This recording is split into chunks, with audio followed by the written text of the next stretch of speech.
Shout out to USARK and all USARK members. If you don't know what USARK is, don't be ashamed. Just go ahead and click the third link in the description below. See what USARK is all about, okay? You never know when legislations are going to hit your backyard, so that's why it's very important to consider becoming a USARK member today. These numbers really do matter, and they look at it for consideration when it comes to battling legislation. So first and foremost, thank you, Phil Goss. Thank you to anybody out there who partners up and volunteers with USARK organization. Thank you for anyone out there who's a USARK member. And if you can't become a USARK member today, please talk about it on your platforms. Let your neighbors know, let all your pet stores know what USARK is here for, and it's here to fight for our animal rights. Thank you to every USARK member and USARK supporter out there. T-minus 30 seconds.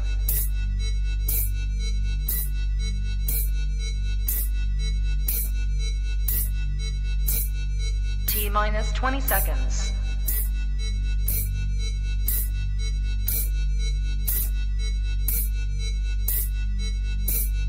10, 9, 8, 7, 6, 5, 4, 3, 2, 1, 0.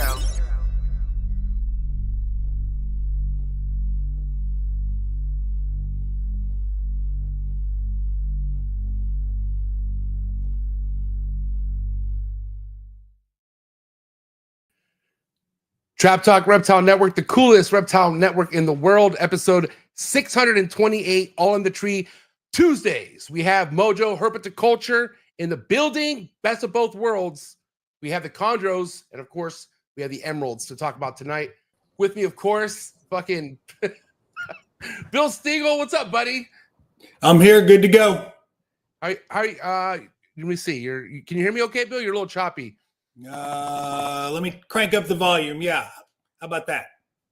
Yeah. Do me a favor, Bill. Just exit out and come back in because I got Marshall coming in with no sound check either. So you guys are rocks. You guys are rock stars. Marshall, fuck. Made it. What's up? You made it. What up? Oh my god. Straight from that FedEx fucking line. What's going on, buddy?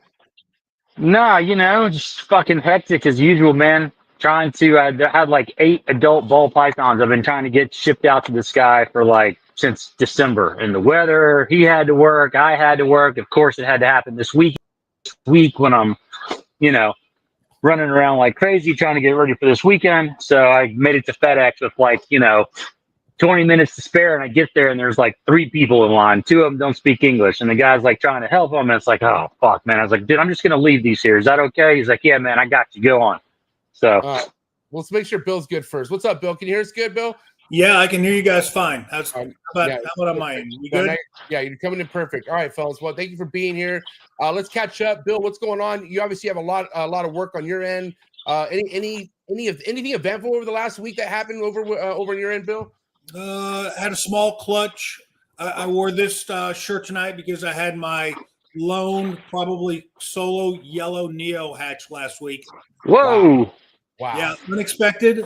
But yeah, it happened. Let's not get excited. It's probably the only one of the year.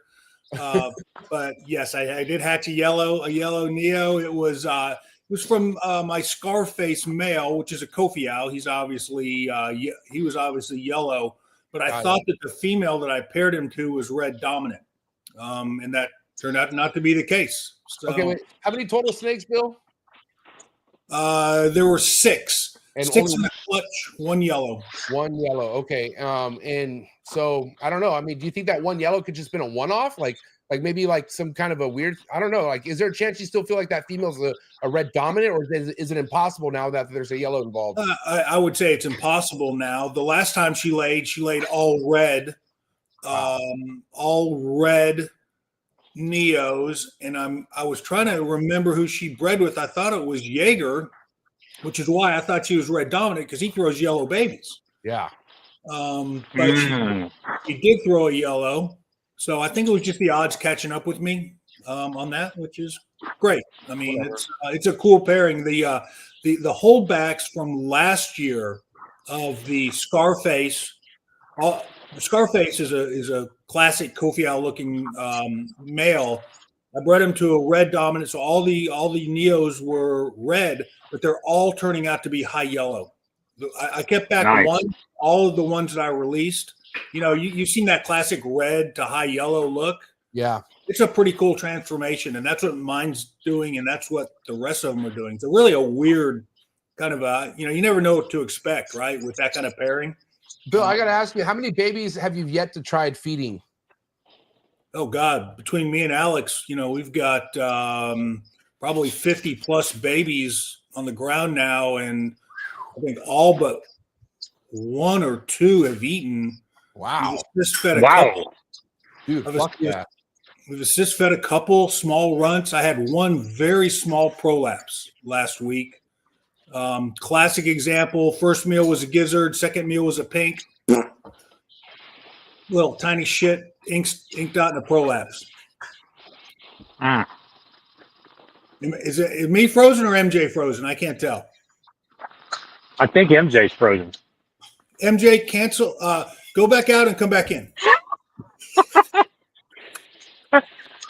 So, Bill, how many more clutches you got? You're still expecting this isn't even it, right? You got a couple more in the works still to be laid? I got 13 eggs in the cooker and a girl in her nest box. So I heard something. Yeah, he's still frozen. I heard it too, but he looks kind of good frozen. I know. Maybe keep him that way the rest of the podcast. Am I back? Back? Can you hear me? Audio's back, but no visuals. There he is. There you go. Whoop. Nope. Kind of. Oh my God, bro! I pay way too much for this internet. This is ridiculous. I don't understand why this is happening. Am I back or am I not back? Patchy. You're in and out. I'll be right back. Just keep talking, please. Talk about Marshall. What's going on with you, Marshall? So let's see what's going on over here. Albino. Albino. That albino looks incredible, dude. Yeah, man. Just shed the other day.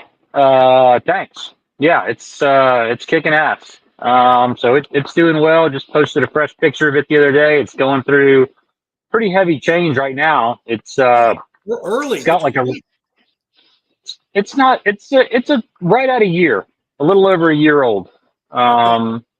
But it's just kind of real washed out, it's got a real, I don't know, man. It really doesn't stand out right now, like by itself. It stands out when you look at it, against others, just because it's a little bit, it's pretty unusual. But I think here in the next, 4 to 6 months, that golden yellow color will really start to come in. It's already starting to come in a little bit, but hopefully it only gets better from here. It's got, it's kind of like my other one where the other one that lived this long, it went through a phase where it got some green on its head, just like, I posted one of the photos was like a close-up headshot of it, and you can see it's got some green, which is kind of crazy. Which a lot of people on the first one were, using that to say, oh, see, it's not albino, it's going to turn green. But it goes through this weird, like it does get a green phase for just a little bit, and then it'll go away. So that snake's doing good. And then the babies are doing good. I think I've gotten one more to eat and I've lost one. So I think I'm down to 18 or something like that, 18 or 19. And of those, about a dozen are feeding and the other ones are being assisted. Marshall, has a red albino ever gone? Have you seen a red albino go on to be a full adult, like a 4 or 5 year old? Has there ever been one? Not to my knowledge. Well, that's not true. There was one overseas. Oh, we lost Marshall. What a shit show. Dude, I know. What the fuck's happening? Dude, I think someone's hacking it's the Russians or something. What's happening right now, bro?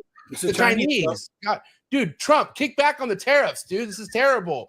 Marshall, are you there? Yeah. Yo, I don't know what happened. It just went to like an ad or something. That's weird. Never done that. The Chinese, man. Marshall, are you on your Wi-Fi or your cell phone service? Which one? Cell service. Okay, you're choppy a little bit. Is he choppy a little bit, Bill? Or am I tripping? No, he's been fine. Okay. Am I choppy or am I okay now? You're choppy. You're okay right now, to me. Oh, now you're frozen. Now you're got frozen. jazz hands. That was me. I stayed like that. That was me on purpose. All right, fuck. All right, I guess we're just gonna roll it out like this. But all right, well, cool, guys. Listen, Sorry for the technical difficulties. What do you guys know about Kyle, tonight's guest? Bill, have you ever came across Kyle's page yet? Do you know anything about tonight's guest? Yeah. I've seen his stuff. He's killing it. He's got great stuff. Yeah. I got on his Instagram earlier today and looked at it, and I've communicated with him before in the past at some point. So yeah, I'm looking forward to having him on. Sweet. What about you, Marshall? You tapped in with Kyle yet? Yeah, Sam. I think we've had him on before. I'm pretty sure. I believe we have we not? I wasn't there. I wasn't a part of that one. I forgot what was happening. It was either that was either when my grandfather passed away, or I don't know what was happening. Something was up, but I couldn't make it on that episode. Okay. Yeah.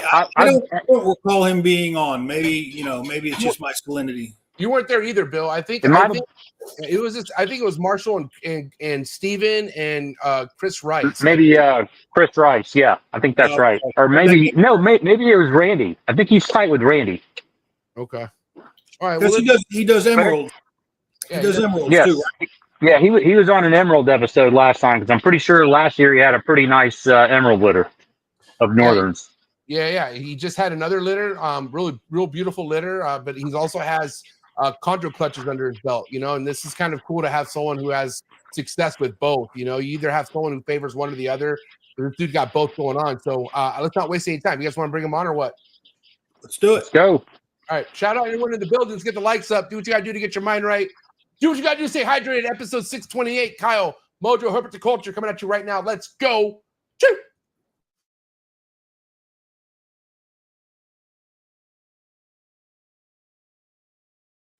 Good. You ready for do more in the future? Trap Talk podcasts? Yes. Man. Only Trap Talk. Exclusive. Yes. Exclusive. Oh. So stop calling us. Rub the spot, get the club to pop. When I come up with the crop, God, love it or not. I'm hot from the hop to the rub the spot, get the club to pop. When I come up with the rub the spot, get the club to pop. When I come up with the rub the spot, get the club to pop. When I come up with the rub the spot, get the club to pop. When I come up with everybody, we do it. Everybody, we do it.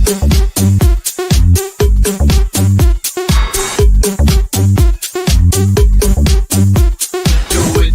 Do it. Do it.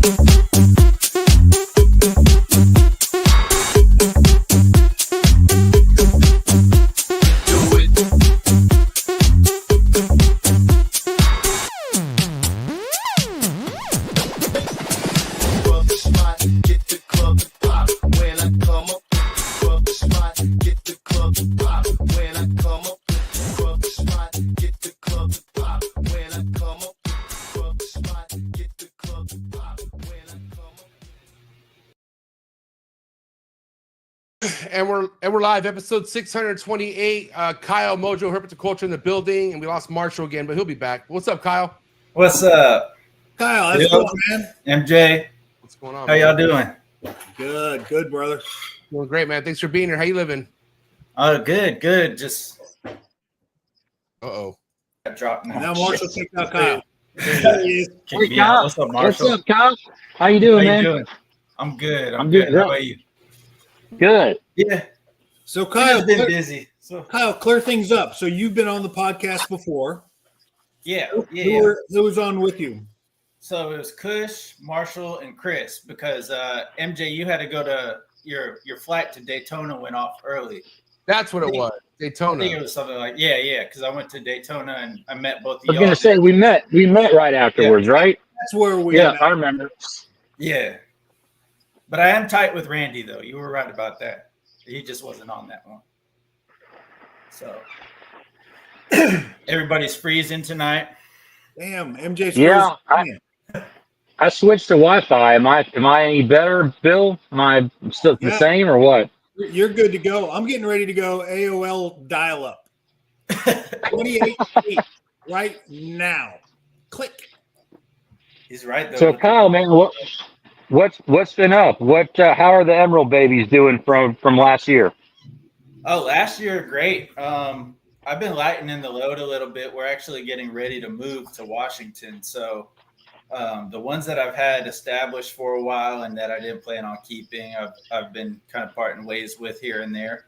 Where do you live now, Kyle? Pensacola, Florida. Florida, and you're going to go all the way to Washington State? Yeah, I'm from there originally. Okay. So Wow, I've been here for. That's a big move. When is that going to happen? We should be leaving the 19th of May.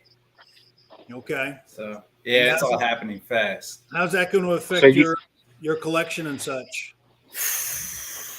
You know, I'm going to move everything. We're driving. So yeah, we're driving. So I feel okay about that. I've had to move animals, you know, on the road and just get creative with it. If I got to put heat tape under the tub or, you know, bag them up, put a little heat tape, whatever I got to do to control the temperature and make it, you know, reasonable for them. So are you going to have the ability to set up before you move? I mean, you're going to go to the new place and have everything set up, ready to go? Yeah. So for the most part, I got 4 kids, so we're driving all of them separate. We're going to drive them up there first. We're going to probably take 5 to 7 days just to kind of do as much sightseeing as they'll tolerate. And then my wife and I will fly back down here to get the snakes and everything else. It's as literally as far across the country as you can go, from Florida to Washington State. Flip the map upside down and around, and that's where we're going. Yeah. All right, I'm what back. part of Washington? Auburn. What part? Auburn, Washington. Okay. So nice. Not far from Seattle. Yeah. So one thing you could do. Good thing is you're doing it at a good time of year when the temperatures are fairly mild. Sure. And you know, I guess the only I've done it. I've moved from Connecticut to Alabama with a fairly large collection, and I still have it. It's like you can go to and maybe a lot of cars now have, you know, just like a household plug in them, but back then, like a Herbstat or a Helix, most of them don't work unless you have I forget what it's either AC or DC. I'm not an electrical engineer, but there is a sine wave converter that you can buy that you plug into your car adapter, and then you can plug a Herbstat in it and it'll work. But man, I would be careful with that, because in the past, I remember one year, even just coming back from Daytona, Rico had a cooler full of animals, and either like the probe slipped out or something went wrong, and he ended up cooking a bunch of them. Ooh. So, you know, as you know, it's totally fine if they get cool for a little bit, but if they get too hot for a little bit, it's over. Yeah, and that trip with the snakes, we're gonna try to make it as quick as we can, because we got to be back for my second youngest son's birthday. So we got a couple of days, but we'll try and make pretty much a straight shot. Are you gonna transport them in a trailer, or you've got a big enough vehicle you can pack every animal? I got a big enough truck that they can fit in the back seat. So well, for the most part, I think most of them would fit in there. But here's the kicker: is so we were supposed to close on our house. We were planning on closing at the beginning of July. And, you know, I had a job lined up there. They're telling me if I could get up there better, quicker than 4th of July, that would be best, because they cut labor after 4th of July. And I want to get in full time and stuff, because I'm already taking a pay cut in a place that's probably twice the cost of living. Yeah. What is it you do, Kyle? So I'm a meat manager for Publix right now. The supermarket down here. Yeah, I know Publix. Yeah. Yep. So and they have them in Washington State as well? No. So I would transfer if I could, but they're pretty much Kentucky is like the farthest west they'll go right now. So they'll never be up in Washington in my lifetime. My buddy Chris Haight, he's an old school Condro OG. He does the same thing. Yeah, works for he does meat. He's like I don't know if he's the manager or meat. He works in like the butcher department out of Publix, and he's thinking about moving to Kentucky. So I guess he told me they're expanding that direction. Yeah. And gave him the opportunity to potentially move. He lives in Atlanta now, but interesting. So what are you going to be doing? The same thing up there? Yeah, I'll have to start off cutting. I've been working on getting in with Costco, the wholesaler. So I grew up around a lot of Costco, so it would be nice to get in there, and they seem to have a good thing going. Yeah. So What's the motivation? What's the motivation of you going back to Washington, or are you going to Washington, Kyle? So all my family's still up there. I moved here. I stayed with my aunt and uncle for a couple months, and then kind of parted ways and went off on my own. I really moved here because I wasn't doing shit. I was 22, 23 years old, not living with my mom, didn't have a career or anything like that, and I just needed a change. And I kind of intended to just stay here for a few months, and just ended up here. Yeah, for 12 years. And you got the bite for everything over there, as far as like the whole emerald chondro like addiction all started in Florida, or no? Yeah. So I don't have a significant history with reptiles. I mean, when I was a kid, I had newts. I didn't know how to keep them right. Of course, they died, and my parents would replace them without telling me, and they got done with that. And I had betta fish and a dog and all that stuff, but wasn't really interacting with animals for a while. And then I moved down here. My favorite animal has always been an alligator, and I thought I would see a lot of alligators here because it's Florida. But Pensacola is more. It's too far north. It's closer to Alabama than anything else in Florida. Like I've been more places out of state than I've been in the state of Florida. And Daytona is even the farthest I've went here. But so I started going to like alligator farms that were nearby and stuff like that. And that's where I got introduced to snakes because, they had a little snake exhibit and got to handle a yellow anaconda and some olive pythons and stuff like that. And I was like, this shit's cool. So after that, it was more so just trying to figure out where to start. That was a ball python off Craigslist. Nice. And then, I got real comfortable keeping the ball python, and it got comfortable, and I stopped seeing it because it's hiding under a rock all day, and it just got boring. So my next thing was like, it would be cool to have a green snake. Yeah. And so I look up green snakes, and the first thing that popped up was an emerald. And I remember, as a kid, seeing emeralds in books and being like, that's cool as shit because it's got the lightning bolts down its back. Yep. And so I started shopping around and, Googling around, trying to find where to start. And you see them everywhere for $3.99. I'm like, oh, it's out of stock though. But after digging in a little bit and finding, some information, everything was like, don't keep these. Don't. So then I started like just continuing the search, and of course that popped up with green trees, and so I knew I wanted a green tree because the information on that was a little more abundant. Yeah. This was around 2017 or 18, something like that. So you were tight with you knew Randy's wife or something. I remember there was like some connection there, right?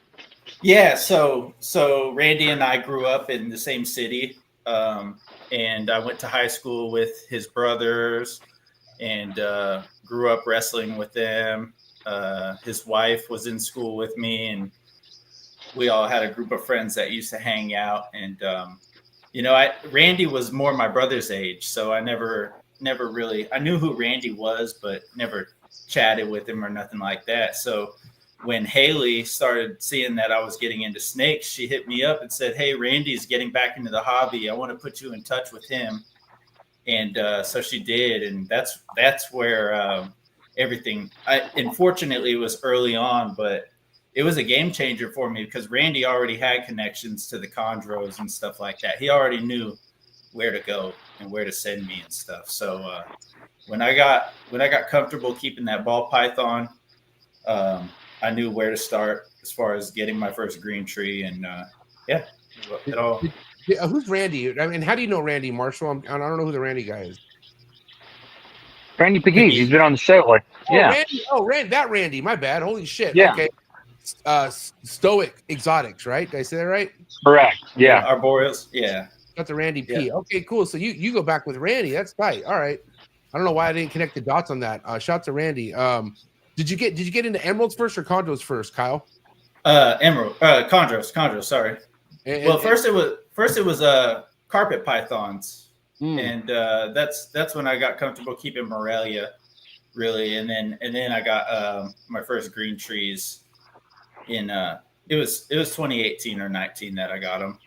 That's a great transition. I did the same thing, Kyle. Ball pythons, carpet pythons, green trees. I think it's a great. Yeah.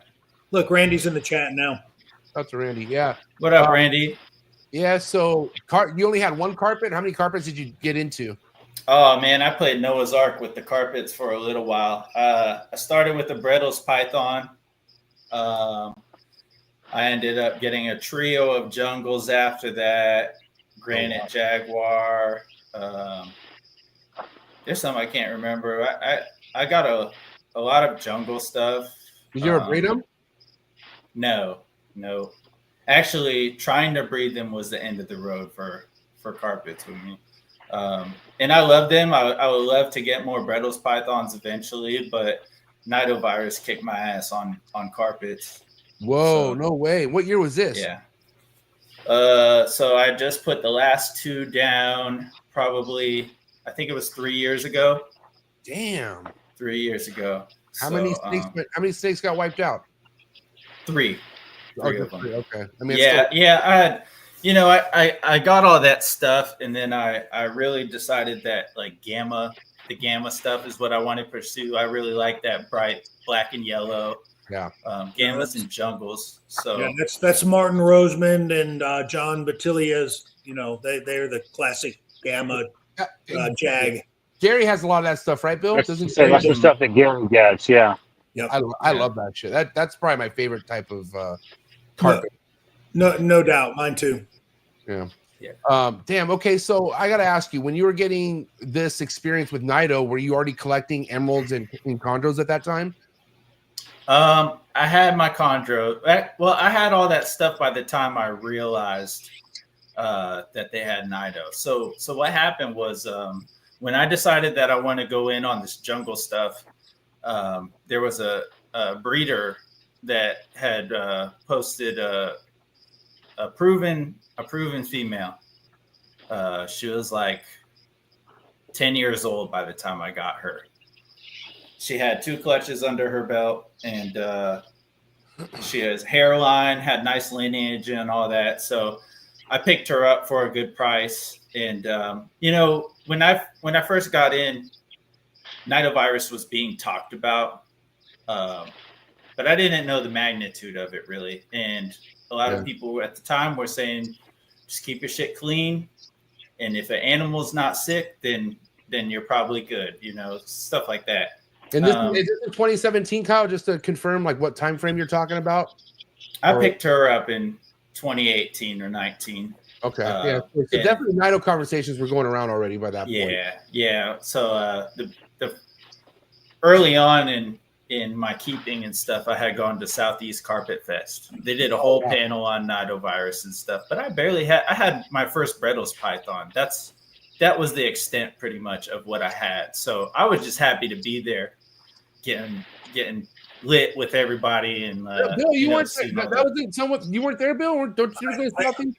I've been to one Southeast Carpet Fest that Ian Bissell hosted, and it was at Dave Paloma's place. Okay.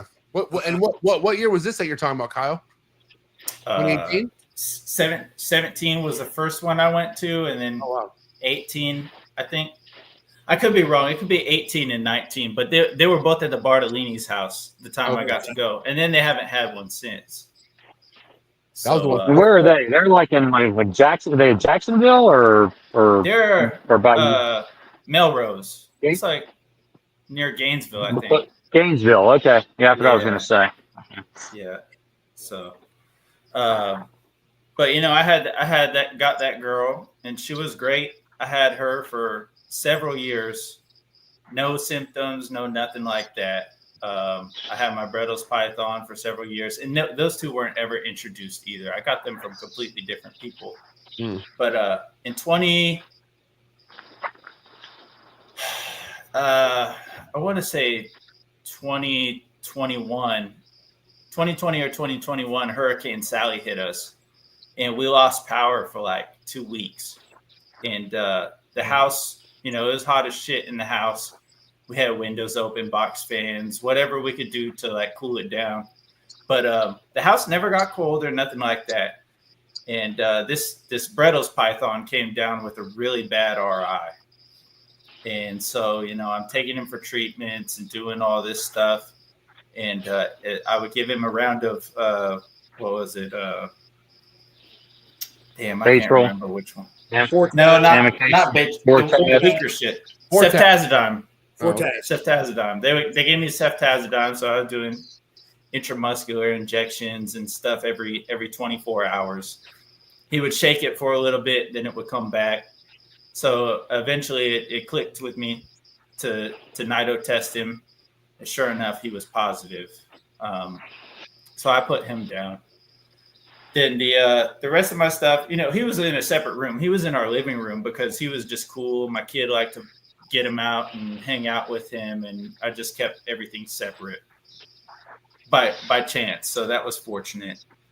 And then the female, I had her for several years, and then finally I had got enough money to get a gamma because, you know, they were pretty expensive, and that was the most money at the time that I had ever spent on a snake. Like I waited and waited and waited until it seemed like the right time. I got a baby and raised him up, and then he got a few years old, and I'm like, okay, well, this is it.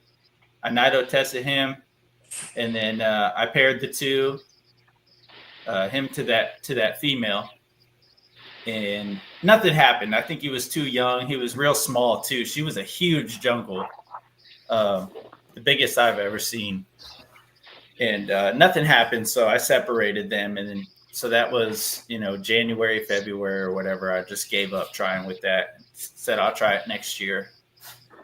Well, middle of like August, this dude comes down with the RI, and he's just blowing bubbles and snot everywhere. And I'm like, what the fuck? So swabbed him immediately, and I went ahead and swabbed her because they were paired, and then both the tests came back positive. So, damn. Interesting. So had you tested her before you introduced him? No. I had her so you long, don't know. I didn't even think about it. You don't know really where it came from then. Yeah. I mean, truthfully, I'm guessing it was her because that breeder fell off the face of the earth shortly after. I mean, and come on, we all know how this. Let's all connect the dots here for sure. Yeah, this female was the, you know, if we were to play that game Clue, we fucking figured it out. Like, it's selling a trophy jungle and all that. Candlestick in the living room and. Yeah. But it was the feeding tongs. It was with the feeding tongs. Feeding tongs in the living room. Yeah. Damn. And even then, I wasn't testing like 3 times like you would now. You know, I just tested him after he came in. He was straight, and I just kind of went off that, not taking it serious enough. And so that I decided I was going to isolate them and work that group separately than the rest of my stuff. Because after that, I swabbed everything. I started swabbing everything, cleared my room. But nothing else came in hot. No, nothing else came in hot. I had fortunately been using separate tongs because I had such a small collection, and I saw somebody that had ordered in a bunch of tongs off Amazon. I'm like, that's a good idea. I'm going to do that. It's real cheap to do, you know. 20 bucks for 12 sets of tongs or some shit like that. There's no reason not to. So that was fortunate because I wasn't feeding everything on the same tongs. Otherwise, I'd probably be in a completely different boat right now.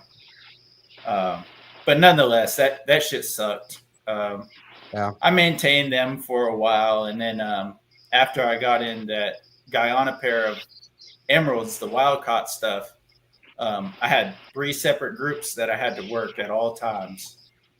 So like one day I'm working the main room, and then the next day I'm working the Nido stuff, or the next day I'm working, and if I ever had to step into this room after working that stuff, I'd have to shower and, I just couldn't be too careful. And that becomes a lot. And we're talking like, this is what number year keeping is this at this point? Like year number 3, if that? When I found out was 3 or 4, probably. Yeah. That's a lot to take in, right? I mean, only 4 years of keeping reptiles, and now you have a Nido room and all this other shit. Like that's when shit gets heavy, dude. Like, and you're definitely not the only example out there of this fucking scenario right here. This is why. Yeah. He's the rule, not the exception. I mean, if you got carpet pythons or green tree pythons 15 years ago, 10 years ago, dude, you're the rule, not the exception. Yeah. Okay. And then you said about 3 years ago is when you had to just eventually put your last carpet down, and just that ship just sailed after that. Yeah. I'll come back to it someday, but it's still. I'm focused on this other stuff. So at that time, how many grain trees did you have, or how many emeralds did you have going on at the same time? I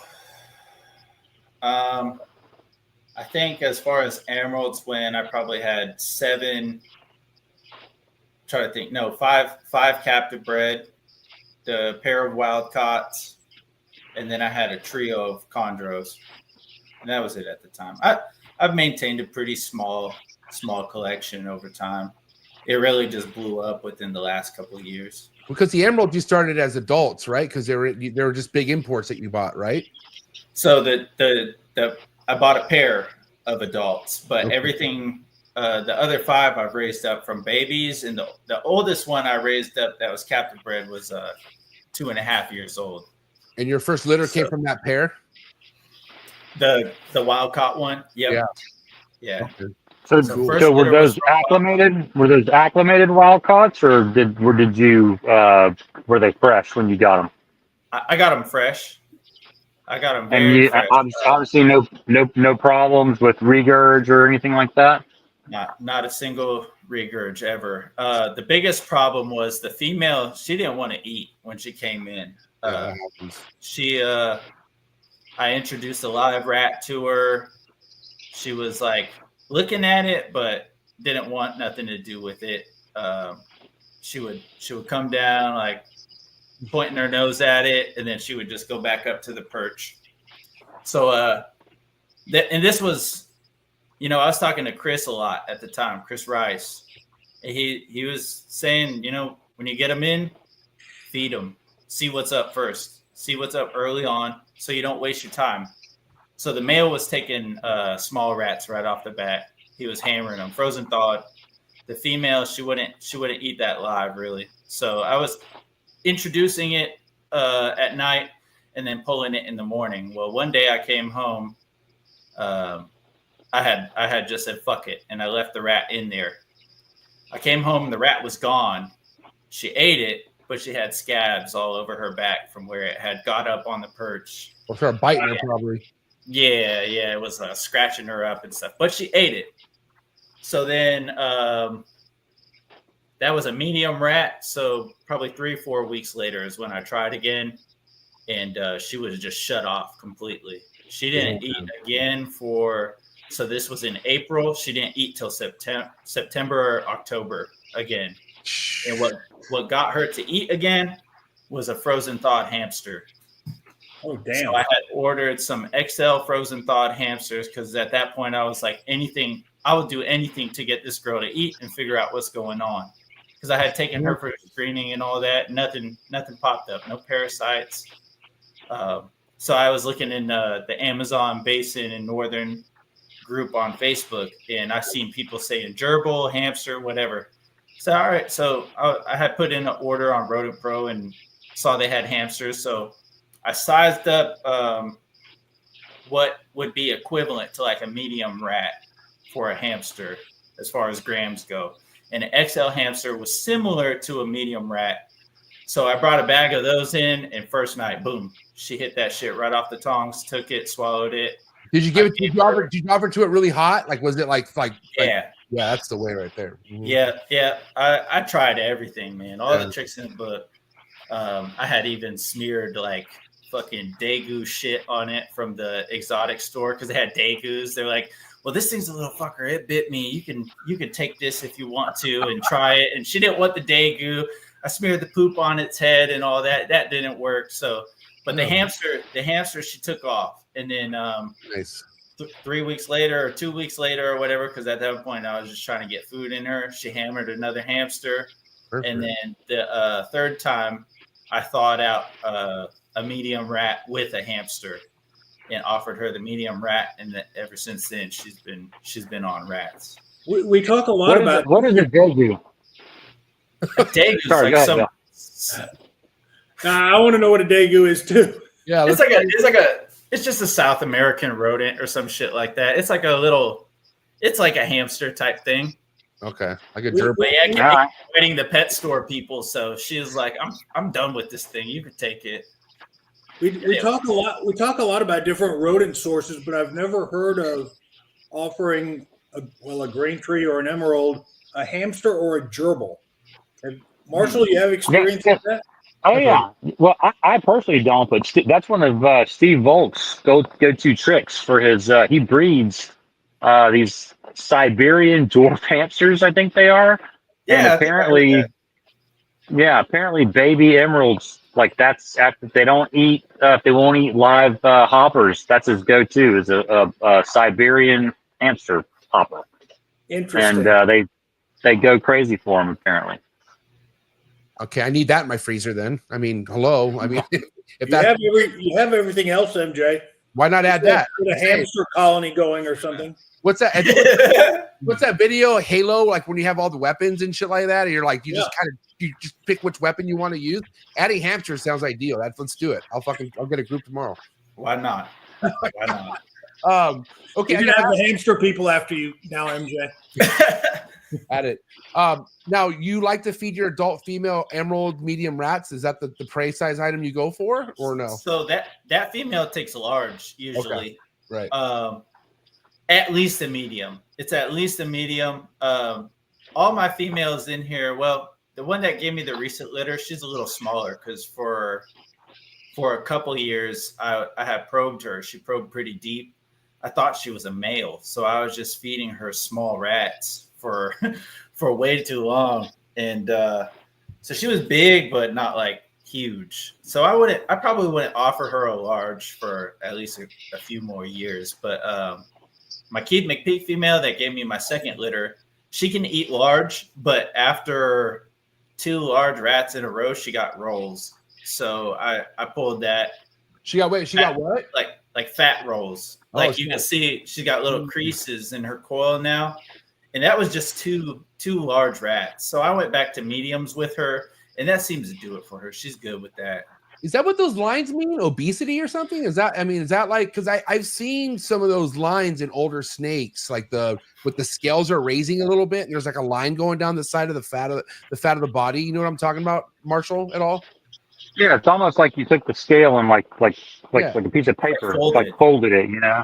Yeah. Does that kind of like a crease? Does that mean it's overweight, or honestly, I don't know what it means. Maybe. I mean, I don't know. I don't know if it would be caused by that or just from coiling up in the same way. Maybe, like using the same size perch over and over again. They coil in the exact same way. Who knows? It's tough to say, but I don't see it on any of my chondros, and I really grew them slow. Most of my emeralds don't have it, but that female got them, and I think anything that I've, because I want to give them large meals, and I space them out more. But when you give them too large of a meal, and you're frequently doing that, if it's not it might be too much for their body type. And that's what I think it was with her. It's not that she can't take it, it's that she doesn't need it, is what I get from it. Kyle, did that go away when you decreased the meal size? No, she got lean looking again. Like you could see her muscle, muscle tone and stuff like that. It's not like she got just super fat, but she did get those little rolls. But even after sheds and, putting her back on mediums and spacing it out, she still got the little creases. So you've never seen that, Bill, on Condro? I've seen creases on Condros, but I always thought that it was like maybe a dehydration issue when it happened. Or actually, I thought maybe the opposite, like maybe I was underfeeding it. But I think maybe we're talking about different things, with the emeralds versus chondros. So I obviously I don't have any experience with the emeralds, but I've seen creases on green trees. Older ones, right? When I've seen it, it's been temporary. Like if you change something, then it tends to get better or go away. Go ahead. Oh, sorry. No, I was just going to say, I'll send you a picture of what I'm talking about, because it's not like, I've seen them when they're a little dehydrated and stuff like that. They get little wrinkles in their neck and stuff. But this is, you could see it very clearly, prominently when she's coiled up. Yeah. And it's just like hash marks almost down her coil. So it's different than we're all familiar with skin folds in chondros. Yeah, it's not that. It's not that. It's totally different. Yeah. Yeah. Yeah. Listen, let's put emeralds on the shelf right now, because I want to ask about your chondro game real quick. You've had success with how many? 2 clutches so far? Remind me, Kyle. So just 2 clutches so far. Pure locality. One getting close. No, so locality cross. Basically, being that emeralds was my main focus, and that's what I wanted to do. I took it really slow acquiring chondros.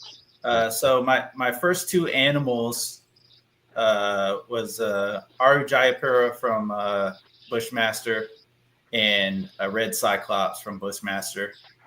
And I had just those for a good few years.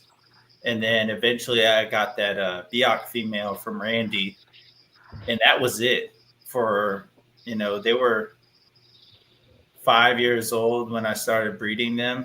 So 5 years, that's all I really had. You got them all as babies and raised them up? Mm-hmm. Yeah. So the Aru Jaipur was yellow. Yep, that's her. Jambalaya. Wow. Okay. And this is the girl you got your first chondro clutch from. Yep. Okay. She's fantastic. She's beautiful. Yeah, thank you. And how many eggs from her? 15 the first clutch, and 14 in 1 slug the second clutch. Oh, so she's giving you 2 clutches. You got clutches from the same girl. Nice. Okay. Yeah. Wow. That's actually a pretty good mix of stuff to start with. I think you've got every subspecies and species covered. It was a lot together. And when I first bred them, I didn't even really plan on breeding them. It was because the male went off feed, and he had never done that. And that's when I realized something's going on in this room, because there was another carpet nearby that had he went off feed too at the same time. I'm like, that's different, than what I'm used to. So I threw my Cyclops in with her, and within 3 hours they were locked up probably.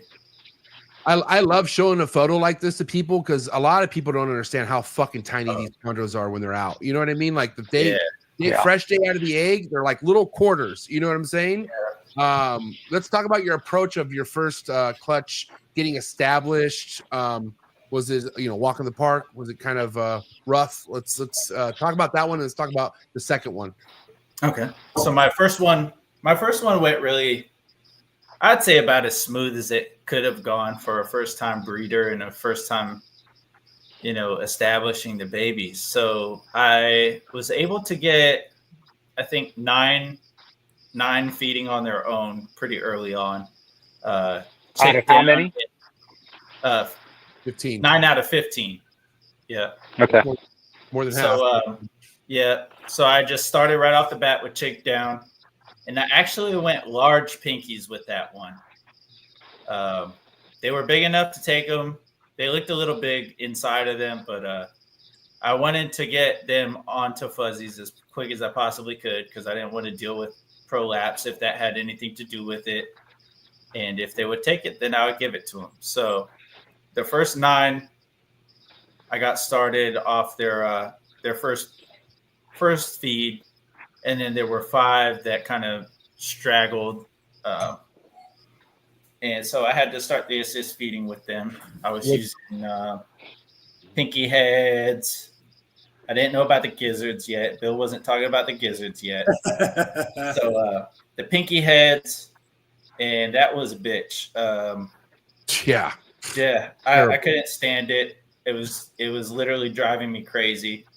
2 of them took off pretty quickly after their first 2 assist feeds. And then 3, of course, I called these 3 my favorite from the jump. I'm like, it was a super dark red with gold dorsals, and then a yellow that had super bold aberrant dorsals. Actually, 2 yellows that were like that. And one had like the line around its snout, like a jag, kind of like a jungle jag. I was like, man, these are my favorite. I got to get these going. And of course, I stressed over them, and I think I took it a little too rough on them, and I lost those 3. Oh man, what do you mean by too rough? Like you weren't like beating them, were you? Oh shit! Right? When you're trying to get them started and you're whooping the shit out of that thing with the pinky, but no, it was the assist feeds, and I was just getting so frustrated because it was like everything I was putting in their mouth. If I put it a little further down, they want to spit it out, and like you hear them. You walk away. Finally, I got this thing to swallow it, and then like 2 seconds later, I'm cleaning a water bowl or something, and I hear a little pop in the tub, and I open it. I'm like, "You son of a bitch!"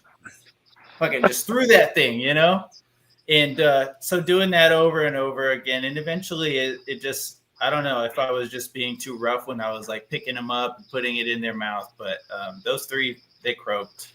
Damn, bro. It's crazy. We all heard what Chuck did to his, fucking put forceps through the side of its neck. And that thing survived. That thing like made it. He super glued that shit shut. But man, I got to tell you right now, I feel like Bill, fuck. I had the experience finally with the chicken gizzards. It was awesome to see, bro. Like it was, I just wanted to see if my holdbacks would eat them. They went fucking ballistic. Like it was like no hesitation, Bill. They went fucking straight after that gizzard. And I have this runt, the one that was on 30-something geckos. It stopped wanting a fuzzy all of a sudden. And so here I go thinking, all right, here we go, back to square one. Like I'm gonna have to start feeding this fucking thing geckos.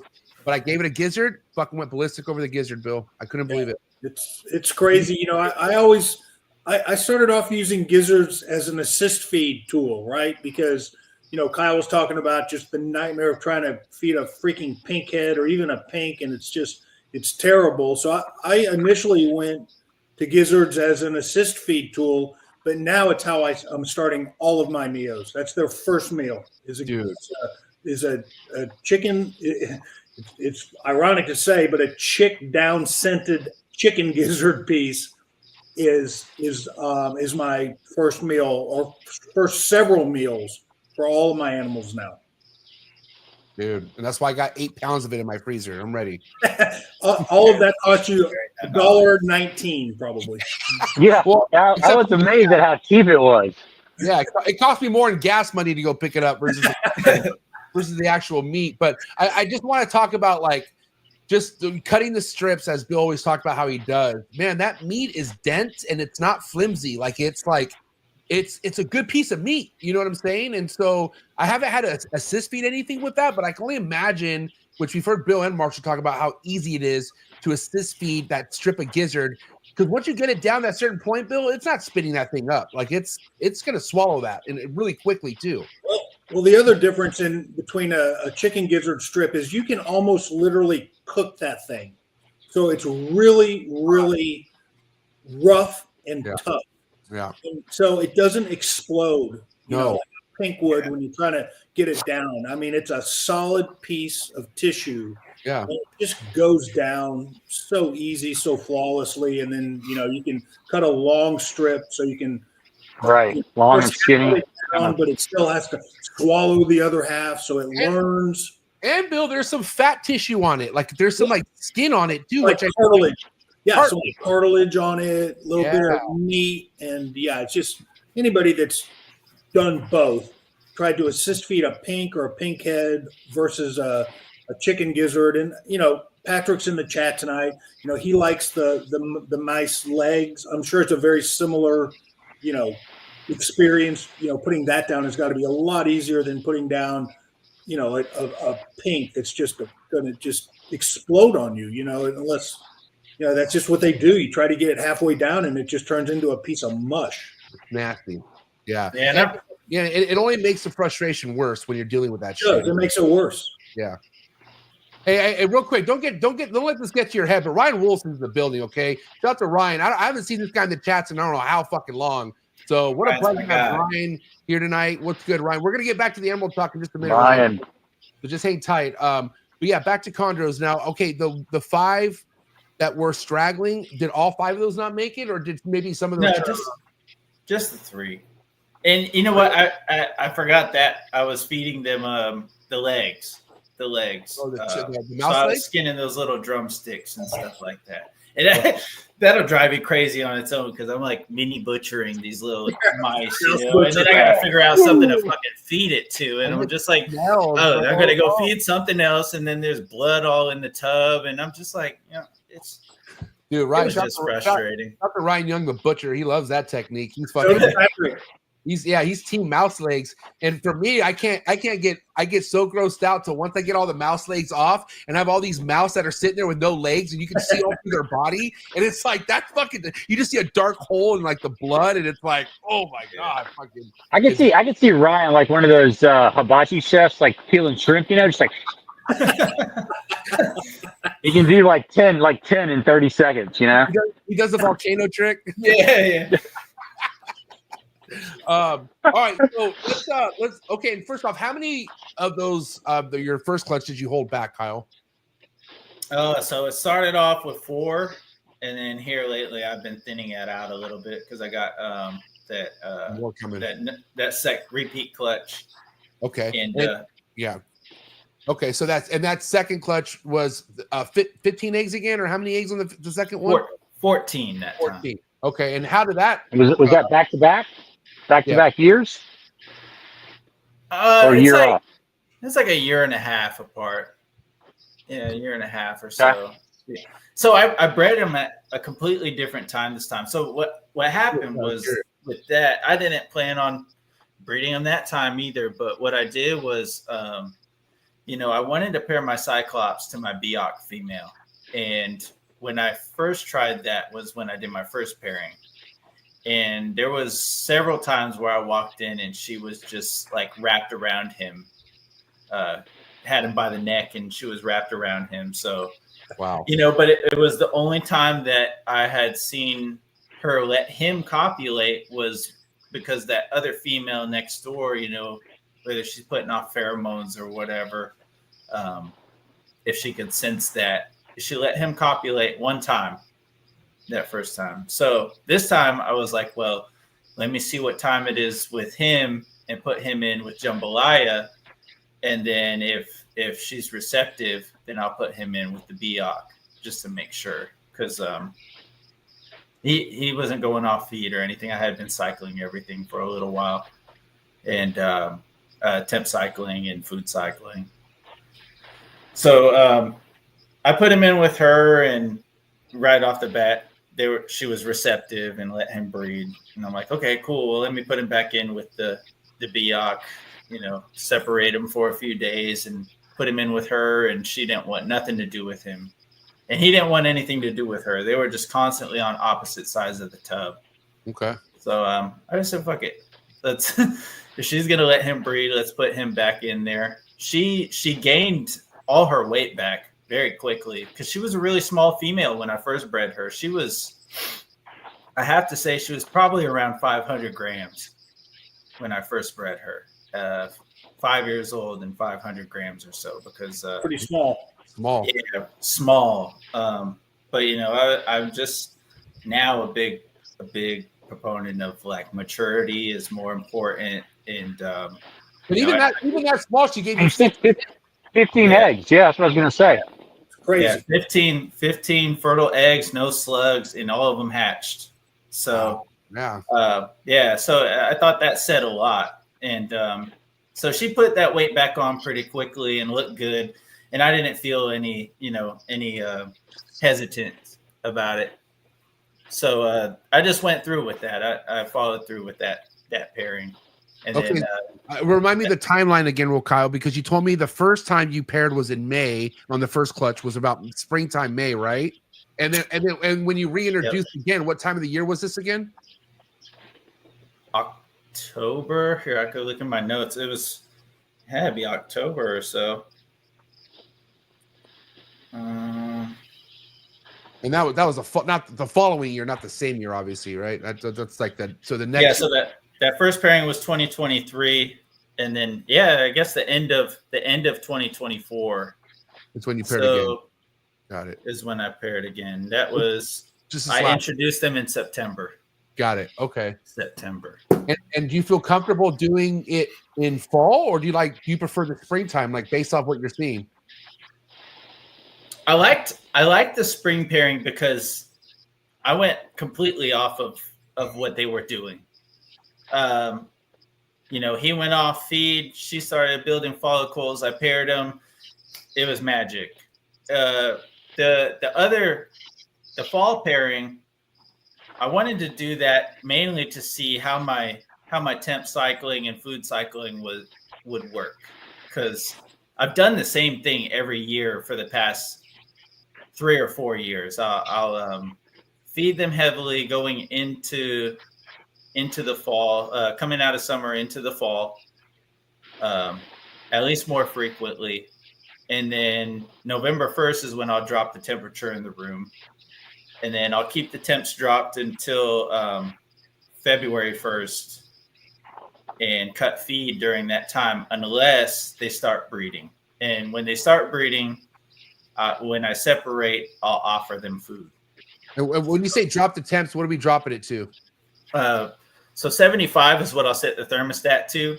And then it'll kind of it'll swing between like 74 and 76 at night. And then in the daytime, like 80. Oh, wow. It doesn't get hotter than 80 in there during this moment of like temp cycling. You don't like to let it get hotter than 80? It'll swing a little bit. I mean, because I run my room on ambient. So my thermostat has like 2 degrees or 3 degrees differential between. And this is for the emeralds too, right? And whatever you do for the chondros, you do for the emeralds, right? Okay, everything. Yeah, that's interesting. Okay, and so anyway, so you dropped the temps till February, you said, right? And then you kind of let your room naturally get to what ambient wise? 82, 83. Okay. And it'll go as high as 85 up in the summertime, right? Before the mini split kicks on to cool it down, right? And there's no. I really try and. I'm sorry. No, go ahead, Kyle. I was just gonna say I really try and let the Florida weather and temps work for me, but obviously it gets so damn hot here in the summertime that I have to manipulate it, you know. Yeah. And it gets cold in the wintertime too. I always think it's like it must be harder on the snake to breed during the peak of like a hot season too. You know what I'm saying? Like, I mean, even though it could be fine, I feel like breeding is more meant for it to be cooler and then warmer. I don't know. Like, I just feel like summertime, you're risking some shit when you're breeding during summer. Yeah, and the first time I bred them, I wasn't running ambient yet. I was still cooling the room the same, but I had heat panels in every cage. And so the room would get, 78 during the daytime, but their heat panel would be set to 80, 82.5 or something. So it'd be around there under the heat.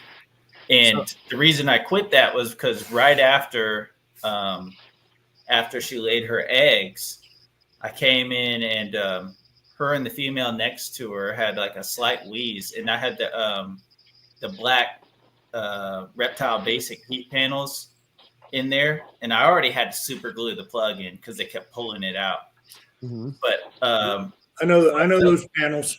Yeah, so both of those failed on me, and the room was cooling down significantly because it was the middle of the summer. So like I didn't even realize it because I hadn't checked the temperature in a few days or whatever. But they were sitting in there for a little while, probably 72 to 78 all day long. And so that's when I decided I never got basking. Yeah, so I had to switch it up. I just in my mini split a couple times would spaz out on me too because it's on a Wi-Fi thermostat. So there's times when it would just keep running and cooling down past the setting, or when I had 14 eggs hatched in the incubator and one pipped that hadn't come out yet. And I looked at my Govee app because I had a Govee in the egg box. Yeah. And it said like 90 degrees. And I'm like, what the fuck is that? And what happened was, I guess my thermostat and the Wi-Fi antenna on the mini split were telling each other, telling the unit to do two different things. So it just stopped cooling. And my room got like 97 degrees. Oh, I freaked the fuck out. Yeah, I've been there for sure. Oh my God. What is so disaster. I run out here, open the incubator, pull the egg box out, let it breathe, open all the doors and windows because it's cooler outside than it was in here. And I just had to switch it up. So, but you saved the eggs. I did. That one hatched fine. So, Kyle, are you going to change anything when you move from Florida to Washington? I mean, obviously the climate is going to be completely different up there. Have you thought about anything that you're going to do differently? Ultimately, I want to try and do it as close to what I'm doing as I can. Still do ambient? Yeah, and I don't know how that's going to work because when we're renting when we get there, so I'll have a garage to use, and obviously it's going to get colder in the garage and hotter in the summer. So I really have to be aware of what's going on in there. I'm going to insulate. It's going to take some adjustment for sure. Yeah. Like really pay attention to what's happening for the first couple months until you get shit dialed in. Yeah. Dude. So, and I don't use. Oh, go ahead. I was just gonna say, bro, like I feel like your best bet going into your next room is keeping it ambient and don't fuck with those panels. Because you gotta fill out that room. Like that's the thing. Like I moved fucking not even 8 minutes away from the house originally, and this was a whole completely different room I had to get used to. And it took me just shy over 2 years to like really figure out what I was doing wrong and what I needed to do. But yeah, man, I don't know. My heart's racing for you because moving a collection is just I hear it and I don't want nothing to do with it. I know. It's scary just because especially. Go ahead, Bill. Well, I was going to say all of us, the three of us, have been there and done that, right? So I agree with MJ. You just got to be super cautious. At first. I mean, and even after you move in, you always have to be cautious. It's amazing how technology can fail us. Yeah. Three different ways. So every thermostat, every heater, every air conditioning unit, it's crazy how they can fail us almost on like a daily basis. And that monitoring, those Govees are so important, where you can get push notifications to tell you when things aren't right, so you can catch it, sooner rather than later. That's so important. Yeah. And it doesn't take long for shit to go really bad, especially if it's in the direct, if it's too hot. It can be hours. Hours can make a difference when equipment malfunctions. And relying on the whole technology that we have nowadays could really fuck you. Like if you just think you could just set it and forget it and not check for a few days. No, dude, fuck that shit. I'll tell you that's the one thing I learned very, very early in my Condro keeping was when I visited Christian Stewart at the barn. And that guy had a temp gun in his back pocket always. Yeah. And part of his routine was twice a day. He temp gunned everything, because you don't know when a thermostat, is failing, or when a heat panel comes unplugged. There's no way you're going to know that unless you're temp gunning or you have a Govee or and it can just hours can make a difference. Yep. Yeah, So- and that's ultimately why I try to simplify everything. Just because Yeah. like for the last since it cooled down in November, I can pretty much run my room on a oil-filled radiator, and it keeps it warm enough. I don't have to hardly run the AC in here because I don't trust the heat on the mini split. It can cool it down good, but when it comes to heating it, it just dries everything out. Yeah, and you have to set it a lot lower than you think you need it because I've kind of worked the heater too, which I don't need to do a lot here in San Diego, but we do have that period where my room's like all day it's going to be in the low 70s, and so I do know fucking with that heater, bro. Like, oh man, there's a weird setting that you need to figure out because otherwise it fluctuates all crazy. It gets way too hot or not hot enough. And what's crazy is there's like a thermostat kicker sometimes where you have to like almost manually tell it to turn on, which is weird. But yeah, That's how mine is too with the heat. I only use it for heat, but man, it does dry shit out so bad. It does, dude. And with that being said, do you have fans going on in your room? Like, are you crazy with like airflow and that? And like, how do you manage like the actual like air fluctuation in the room that's happening? Yeah, I put a good sized ceiling fan in here. And then like some of the cages have computer fans on the vent. And then like that tub behind me just has a cheap Walmart fan blowing into one vent out the other side. And those fans don't dry them out? Like you don't get stuck sheds or anything with that? No, it stays humid in here. And I think that's the main reason I felt comfortable doing it is because my ambient humidity in here is like 65 to 75. That's nice. Yeah, it's nice. I don't think you'll have humidity issues in Washington either, right? You should have good humidity there, right? It rains a lot. I don't remember it being humid. Yeah, unless I was gonna say unless you're having to heat it to warm it up because it's cold. And it'll still dry it out, Yeah. So I think I want to have like more live plants around the room, and then like even here I run.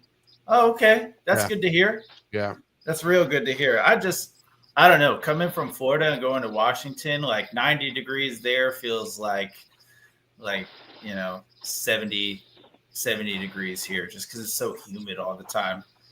But that and people think that because I'm in Florida that's the reason my humidity is good in my room, when really it's kind of the opposite, because when it's hot and humid out there, my room is working to cool down a lot of the time. So I have a humidifier and a dehumidifier in here just in case things get out of control. But like right now, only the dehumidifier runs right now. Really? What part of Washington are you moving to, Kyle? Auburn. So that's northwest, right? Or it's a little bit mid. It's near Seattle. Oh, it's cool. I think it's south of Seattle. I'm terrible at geography. You'll be by the water. You'll be by the water. You're by the coast. You should be by the coast. It's it's not far. I know that. I feel like everything over there is pretty close. I'm not in Eastern Washington or anything like that, so it's not like desert climate. So it should be all right. Remind me how big your collection is, Kyle. Like how many emeralds, how many chondros? Let's see. Adult chondros only 4. Okay. Babies right now I have 17. Nice. And then emeralds I have 7 adults, and then I just downsized, so probably. Oh no, I didn't downsize because I produced 5 more. So like 14 babies. Hey, what a flex! I know. Dude, oh, what you did there. I know. I didn't. 5 more. I didn't mean to. Like it was funny because I sat down and I was like, "All right, I'm gonna lighten the load. I'm gonna sell a few of these," and I sold 5, and then I can turn around and produce 5, and I'm like, well, now I'm back at square one, and I got to figure out what I'm gonna keep. So. but I think most of it's going to stay. There's a couple that, you know, I don't plan on keeping. And your first litter that you got came from this girl, right? No, that's my second. No, this is the Ryan Wollison, Miss Willie. That's Keith McPeak's female. This right here is? Yeah. Okay, and your first litter came from what? The wild. Go down a little bit. It wasn't up. There you go. Go up a little bit more past that. Be out to the right there. Right here? Yeah. Right, yeah, that, right here? Yeah, that girl. That's her? Yeah. Wow. Okay. She looks small. Yeah. Oh yeah, the one in the thumbnail.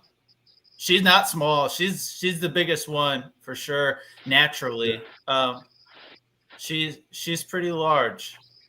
Okay. Let's talk about like what that experience was like, pairing up your emeralds for the first time, and like what you did and all that stuff. Oh, it was crazy. Okay, so that was when they were in quarantine. Okay. I was cleaning his tub, so I put him in there with her. They were just chilling. So they spent like 18 months in quarantine. I felt comfortable bringing them in here and just keeping them separate on the other side of the room and just not intermingling anything with them at about 18 months. And that was probably 2 months after I built this room. I got everything set up and running right. And it was like coming into the winter. So they were in my walk-in closet. That's where I was quarantining them. And it was getting real dry in there because that wall is on the side of the house that gets all the heat, and it gets real cold in there too. So things were drying out, and I just needed to get them, more humidity, and they were doing good. I had cleared their fecals. They hadn't ever thrown up or nothing like that, and no issues outside of that. So I brought them in here, and when I did that, I was cleaning his tub again outside. I put him in here, and I came back in, and they were locked up, and I was like, oh shit, this might be something. So I just kind of left them together. That was I want to say like November. I think I started pairing them. And you had already food cycled her as well, like you do the others? No, I was just feeding her normally. So once a month? Yeah, about once a month. And a large rat, you said, right? At that time, I was probably still feeding her mediums with a large rat here and there. Okay. So now I pretty much feed her exclusively large rats because she hasn't done that. How many locks did you see before ovulation? Oh man, at least 10. Yeah, at least 10. I stopped keeping track after 10, and I was pretty confident that things were good. So. God bless the people who count their emerald trilo locks. They really don't mean fucking jack shit. I'll tell you that much. Same with Condro locks.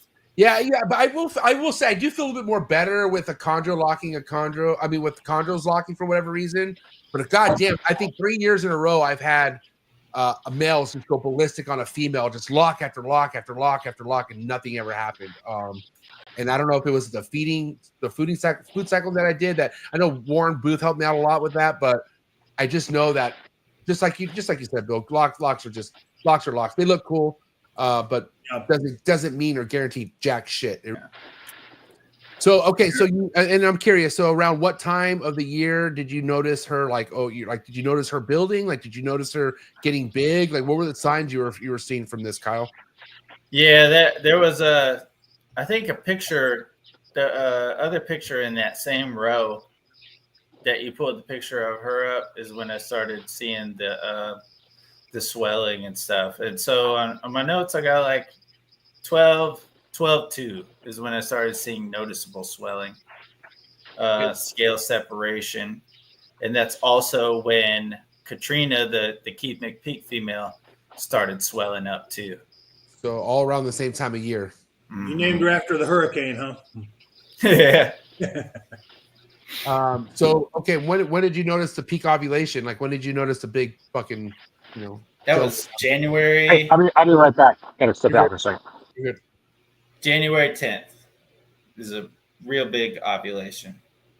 Okay. And so, during this time, you don't have any, you didn't worry about the chondros being paired because you had them on a different timeline when it came to breeding, right?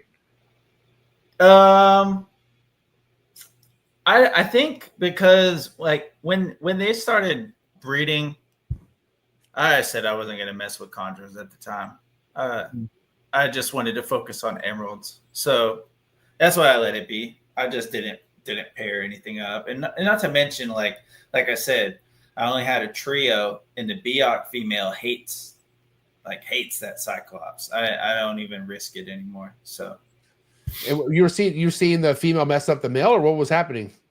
Yeah. I would come in the room and she would just be choking him out.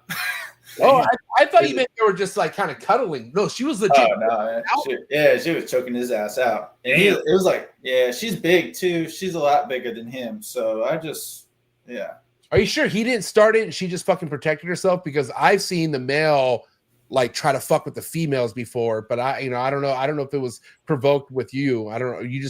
I wouldn't be surprised. Yeah, I wouldn't be surprised, but I wasn't in here, and I don't know that I had cameras on all the cages at that time. Like now, I have 3 Wise cameras, and I'll rotate them around as I need to. Kyle, have you ever pulled emerald teeth out of another animal? Like I've pulled chondro teeth out of a female before, where the male, I didn't see anything, but the male had obviously gone to town on her. Have you ever seen that?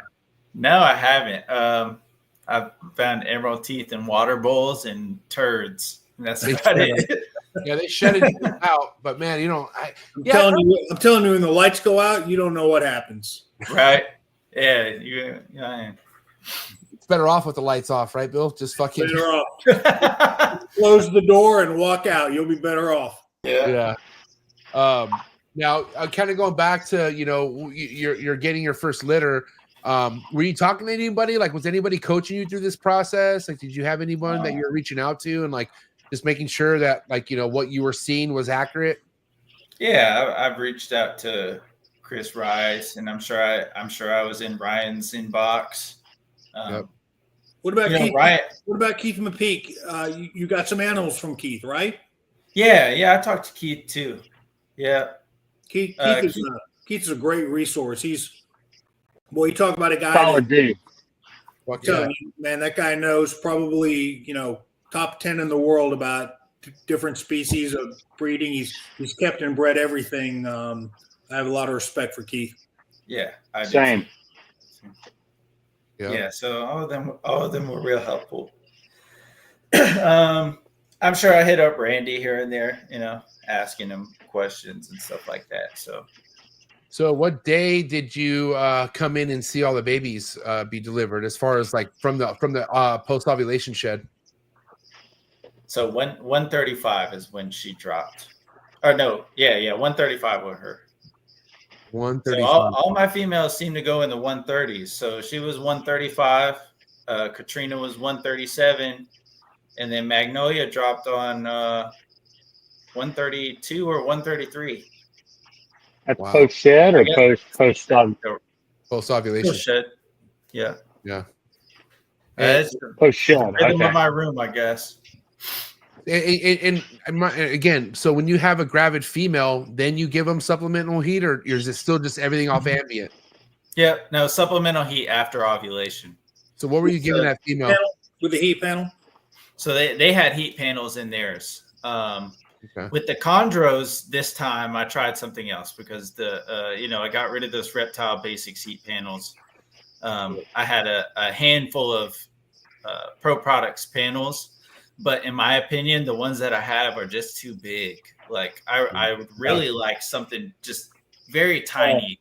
Yeah. For just the basking spot. I don't need it to the whole cage, So what I did this time is because I converted some HDX tubs. You probably see them back there in that corner, but I cut a PVC frame and a door and put it on the front. I saw Mark do it a long time ago, and I got the idea from him. It just gives me better access to them, so I'm not having to pop lids off and shit like that. But a heat panel with the grooves on the side of the tub won't really fit well on the top. So this time I had cut with the hole saw, I cut a 4-inch hole in the top, and I put these stainless steel vents. And then I used actually a deep heat projector from Arcadia to give them a basking spot for the chondros.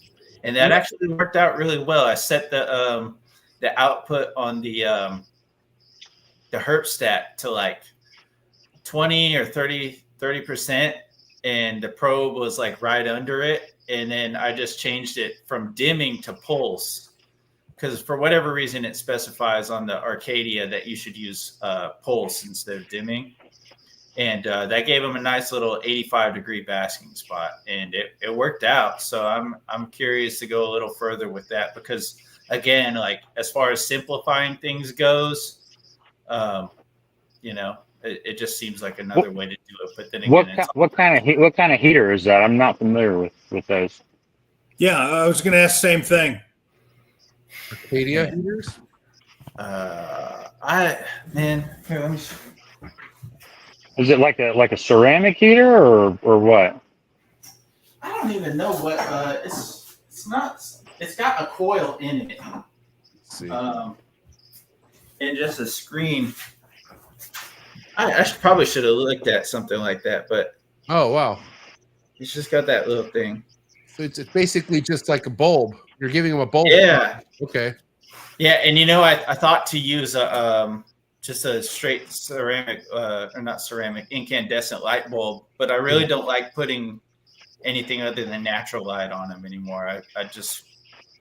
I wanted to try something else for that. So this is like this is 50 watts. And that's on for how long? Through the duration of through the day. So it turns off at night? 7 to 7, turns off at night. Okay. Now, kind of going back to emeralds, what did you have it set for emeralds as far as temperatures for the gravid female? So the first 2 litters, I did 88 at the hot spot. And again, I set all my outputs at a lower percentage so it doesn't get as hot on the surface, because it's not real far away from the perch. I did 88 with those 2, and then on this last one I did 90. Okay. I mean, there's like 1 day difference. 2 days difference as far as duration of the gestation period, but the babies came out fine at a hotter temperature. And so I'm just always try to be on the cooler side of things, because I feel like it's safer than going all the way, But, I think chondros is safer. I think emeralds don't mind it if it's a little warmer, just a little. Yeah, and they'll spend their time away from it. Yeah, and then they'll go under it when they want to, and then they'll move away again. Yeah. So. See, what's crazy is with chondros. Like if you're fucking overheating a chondro, they sometimes won't let you know. They'll just stay under the fucking goddamn heat panel and they'll cook. Yeah.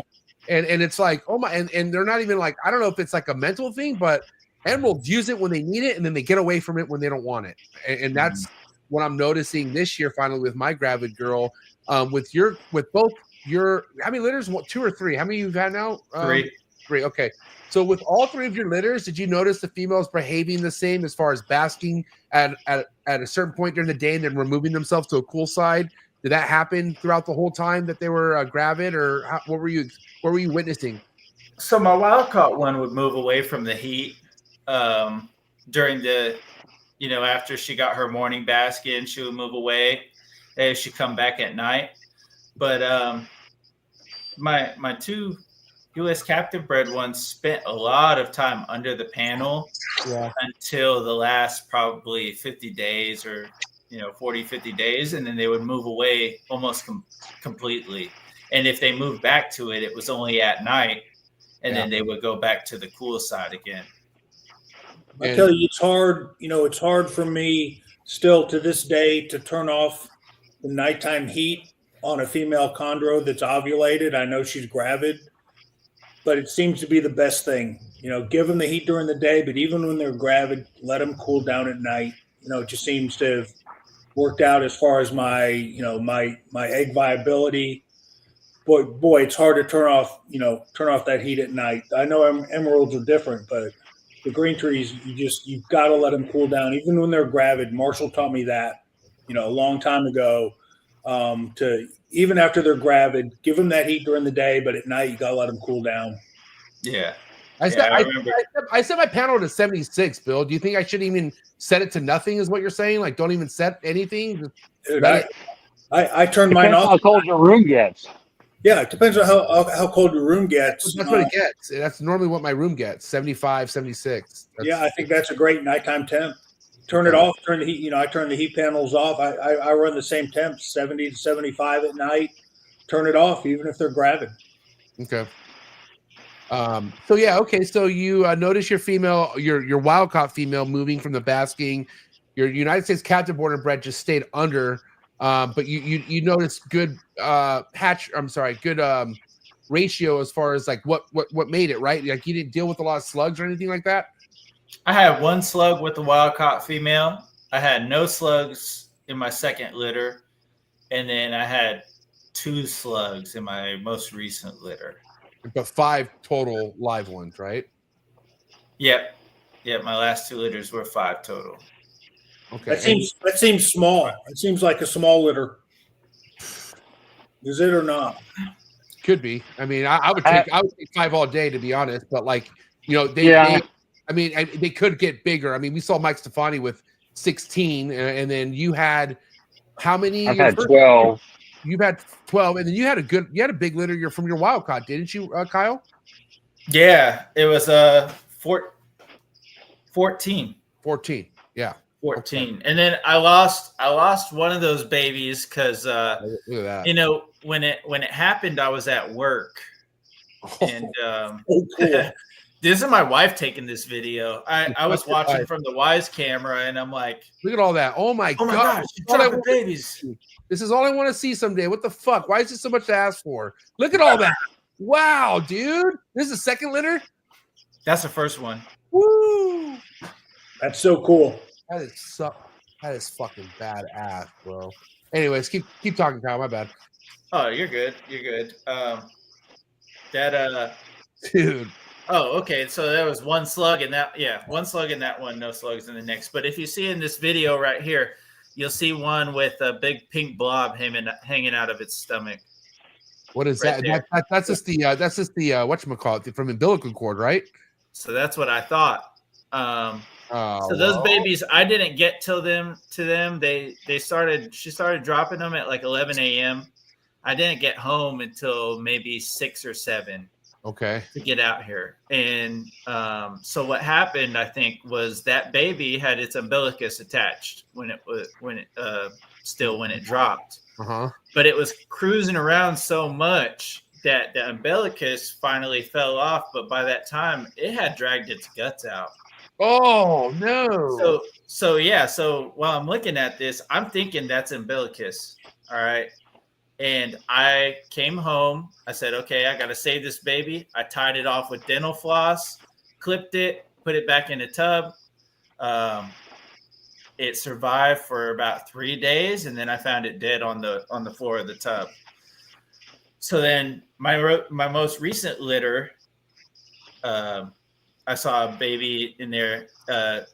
My wife pointed it out because she just happens to be there for all the ones that drop, and I'm always at work. So she's videoing it for me, and she's like, "Oh yeah, I don't think this one's gonna make it. Do you want me to like agitate it and see if it's alive?" I'm like, "Yes, if you would." So I'm FaceTiming her. So she opens the tub or the Exoterra, and these babies are snapping at her. She's like, "They better not bite me, or I'm just walking out of here." So I tell her, "Okay, just grab that little hook over there and pick it up." So she touches it with the hook, and she's like, "Oh yeah, it's dead." And then she goes to pick it up, and she's like, "Wait, its tail's switching." Oh no, it's dead. And she starts pulling it out. This thing looks like a fucking spaghetti noodle. And so she sets it down, and she's like, oops, I set it on a turd. Hold on, let me pick it up. She picks it up. It starts moving again. She's like, oh, wait, it's alive. I'm like, so what's it going to be, you know? But she's like, it's umbilicus is still attached. So I'm like, well, shit, I'll try and take care of it when I get home. I just had her separate it and put it in a little tub of like real shallow water and put it in the baby rack. So I get home and I open the tub, and sure enough, like its sac is still attached to the umbilicus, and the umbilicus is hanging. Well, the umbilicus is just a very tiny strand, like a string almost.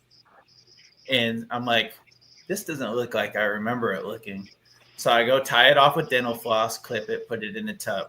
It took that for me to realize that first baby, what I tied off was not umbilicus. It was its stomach.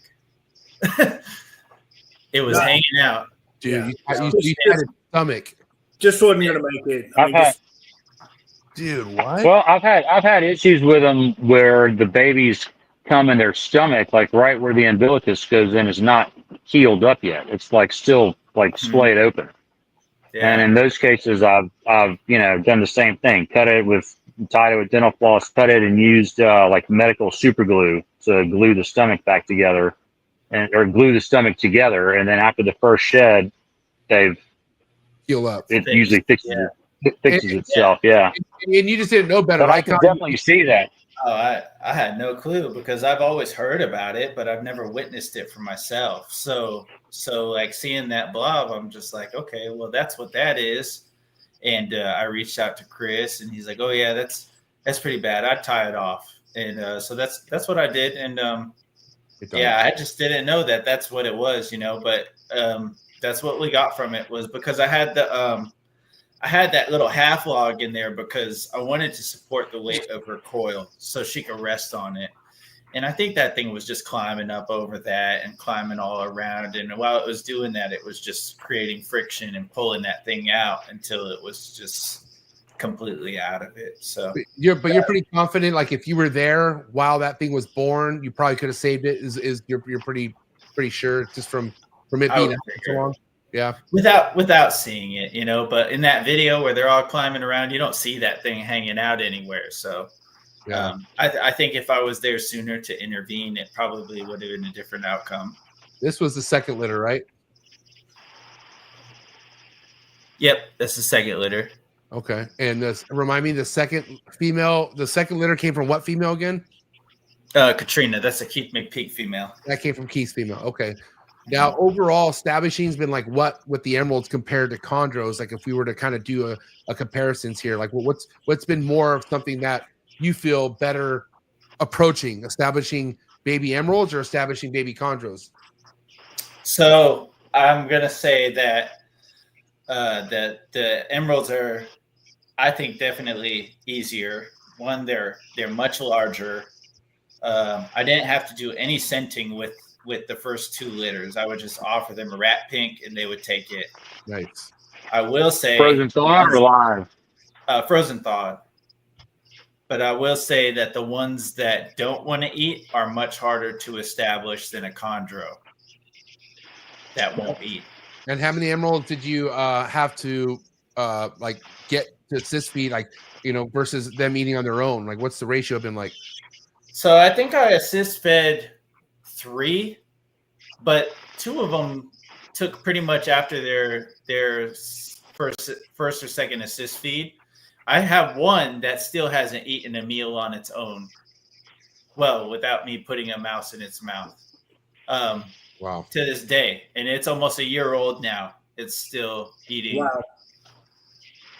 Have you tried like gerbil hamster pinks or anything like that? So the smallest hamster is seems to be too large. Well, the smallest hamster that they offer seemed to be too large for them when they were babies.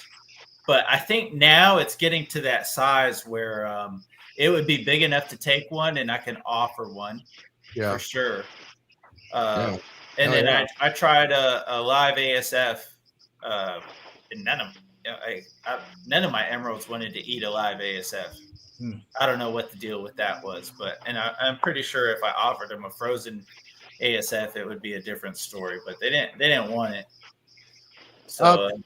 Hey, Marshall, didn't you assist feed one of your baby basins for about a year, and then it finally like rolled? I've still got it. It's still being assist fed. Yeah, Wow. yeah. So I had 2 from that nightmare litter that I had. Whenever that was like 2023, I think. And there's 2 survivors, I think, and maybe there were 2 or 3. I can't remember. But only 2. I still have 1. It's still being assist fed. Never has eaten. The runchier one of the 2. One night I just looked at it and I was like, man, this thing looks like it wants to eat. Went and got a mouse, fed it, ate like 4 or 5 meals. Never really put on any size, and then it rolled. Damn. Fuck. Yeah. All that time. What are you gonna do, man? Yeah, and I've still got this one that I'm assist feeding now. But as we're sitting here talking about it, I'm like, I think I'm done assist feeding this one. What a hamster, Marshall. I don't have a hamster handy. If anyone's out there listening, send Marshall a hamster, please. Give the guy a fucking. No, please don't. Please don't send me a hamster.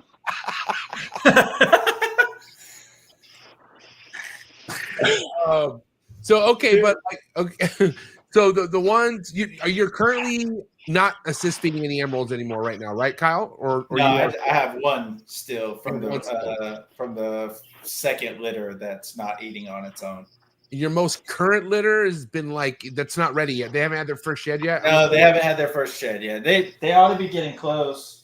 But they haven't. I was kind of expecting maybe they would tonight, but then again, I'm in here with the light on, so they might not move. so baby Condro or baby emerald, when they have their first shed, when do you like to feed them? Like, do you like to feed them that night? Do you like to give them a little bit? Like, when do you like to approach them with food after they have their first shed? So the first of everything, I gave them a few days after their first shed. And then with my most recent Condro clutch, it came around the time you did the show with Saltzman, and I heard him talking about their skin might feel more sensitive after they shed, so he'll offer immediately after they shed. I had a little bit of luck with that, but it didn't work much for me otherwise, as my and I don't here's the thing with this recent Condro clutch is I have very limited time to be playing around with shitty feeders and stuff. So I come out here at night and I try to feed everything. Usually I do a lot of work out here at night, which is annoying because everything wants to swing at me and stuff. But yeah. I haven't had time to just sit out here in front of the rack in the daytime and tease babies and stuff, where it just got to the point where after 4 weeks, if they didn't eat, I was putting a gizzard in their mouth. And that's just how I've gone about it. I need them to work on my schedule, at least for now, until this move is done with and we're done, packing the house and getting out of here and get up there. And then, maybe I'll have more time, but for the most part, I'm hoping that they'll just pick up after a couple assists. I think that's a smart idea, guys. We got to tell these fucking Neos, you're on our time. We're not on your time. Good. Absolutely, Kyle. I mean, I'm in the same boat. When whether you're time crunched because of your job or your move or your family, or just because you have a large number that you're working with, Alex and I are in the same boat. We don't mess with these things for 30 minutes at a time anymore. No. You're gonna eat after a couple of attempts, after 10 minutes, or you're just gonna get a gizzard shoved down your throat, and I'll see you in a week. Yeah. Eventually they'll turn on. Yeah. Yeah. I mean either that or die, motherfucker. Yeah. Yeah. I can't speak with the emeralds, but history tells us that the chondros will eventually turn on. Mm-hmm. You just have to. The great thing about the gizzard is you're not behind the clock, because they're still getting nutrition. They're not. You feed a pink head or a pink, and you're every week you're behind the clock. but you assist feed a gizzard, and you can actually get size and weight on these things, and they will eventually turn around. I have not had a chondro that has not eventually turned around after assist feeds. Not a single one. Yeah. The emeralds may be different. Marshall's, assist feeding one for a year or whatever, and Kyle, you have. That has not been my experience with the chondros. Yeah. No. Yeah. I have a lot more patience this time, knowing that, it was crazy because those 3 I lost, it was like the next feed, those other 2 started eating. And I'm like, if you could have just made it one more time, It made it another couple weeks, right? Yeah, but it is what it is. So hey, Marshall, I would try a gizzard on that fucking emerald that's not eating. Just see if it happens, see if it works. Why not? Yeah. Why not? Yeah. I might give that a try. The problem is that it never looks like it even wants to eat, It's just like just like this. Yeah.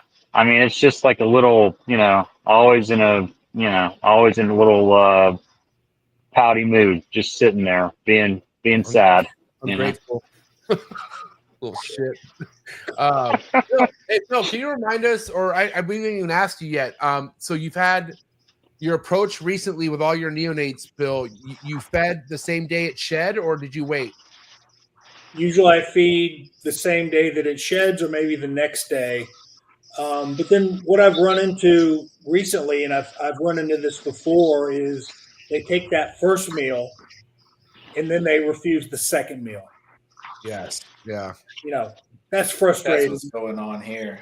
Yeah, that's really frustrating when that happens. But you just have to tell yourself they will kick back in, even if you have to assist. They take that first meal, they refuse the second, they refuse the third, assist feed them, and then usually fourth, fifth meal, they're right back in business. So yeah, it's frustrating when that happens, especially when they take that first meal easy. And then that second meal, it's typically anger strikes. They strike it, they grab it, they throw it down, just throw it on the ground. They're just angry. That's really frustrating when that happens. Sure is. All right, listen. Wrap up topic of the episode. I'll go first, and then we'll go to Marshall or Bill. But overall, we're gonna just get to the title of tonight's episode. What would you say the big difference is, Kyle, when it comes to breeding green tree pythons versus emerald tree boas? Breeding them.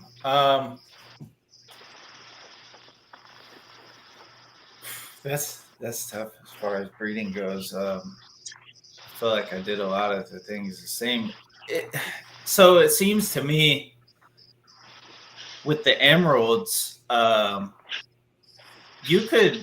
I feel like if everything's pretty consistent with your temps and the way you run your room, you could probably pair emeralds any time of the year, and that it seems like the presence of the male will stimulate follicular development sometimes.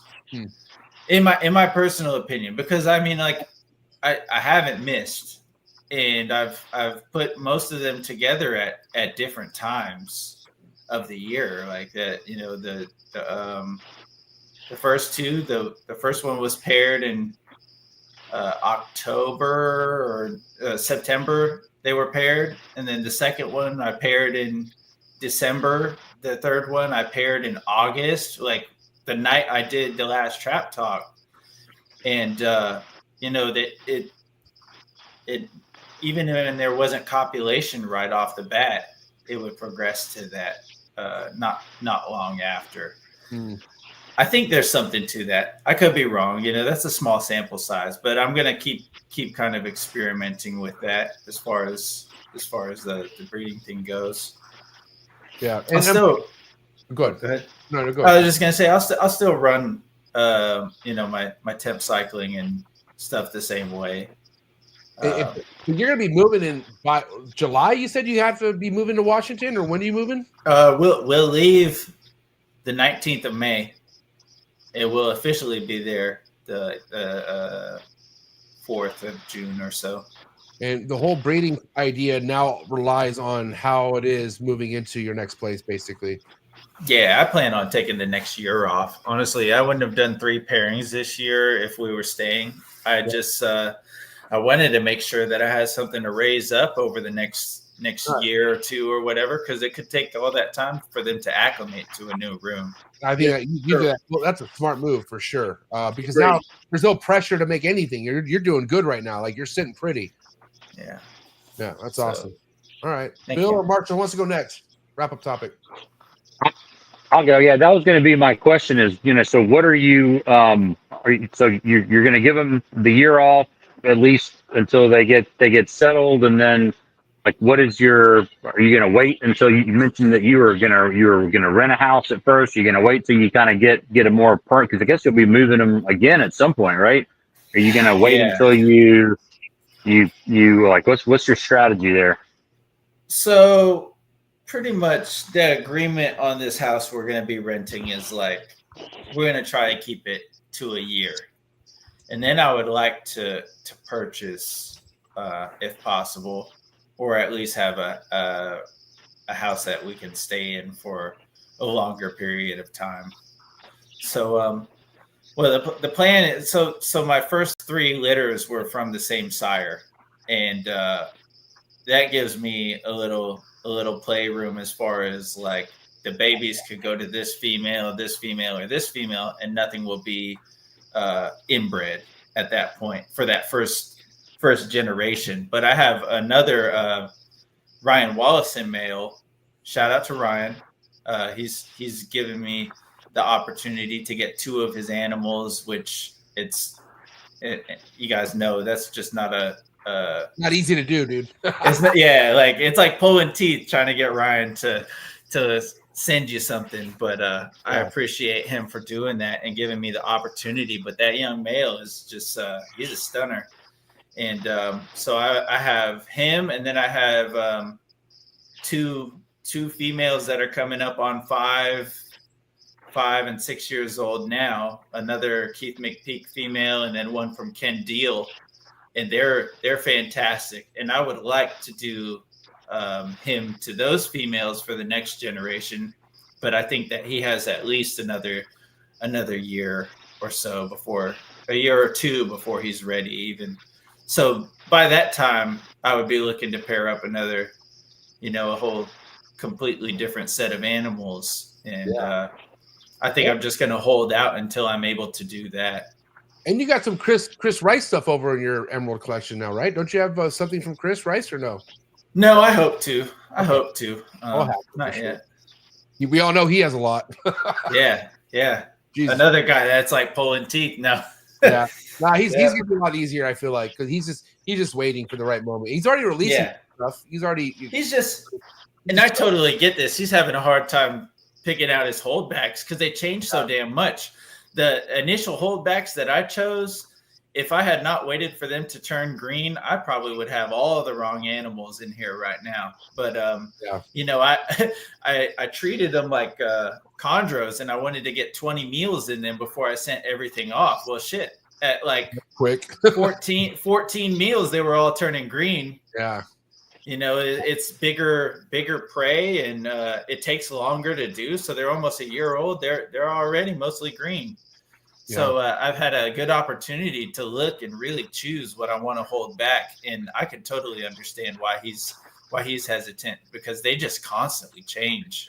Yeah, and it's like that, all the way to adulthood. We've seen the maturity side of northerns and basins, and the coloration that green turns after like 10 years old. It's fucking insane. It's beautiful. That's what you wait for. You wait for that moment. That's when you have something just like, God damn, what is that? Yeah. So all right, cool. All right, Bill, send us home, buddy. What do you have? Well, getting back into your Condro game, Kyle, is there something? We didn't talk a whole lot about your pairings. Do you have any designer stuff going into the animals that you're working with now, or not yet? I'd love to. So what would be your what are your goals? Are you going to stay locality cross stuff, or what are you looking for in the future? So as far as what I have now, I'd like to acquire more animals of similar, or the localities that are crossed into there. So some nice Cyclops, some nice Aru, some nice Jayapura.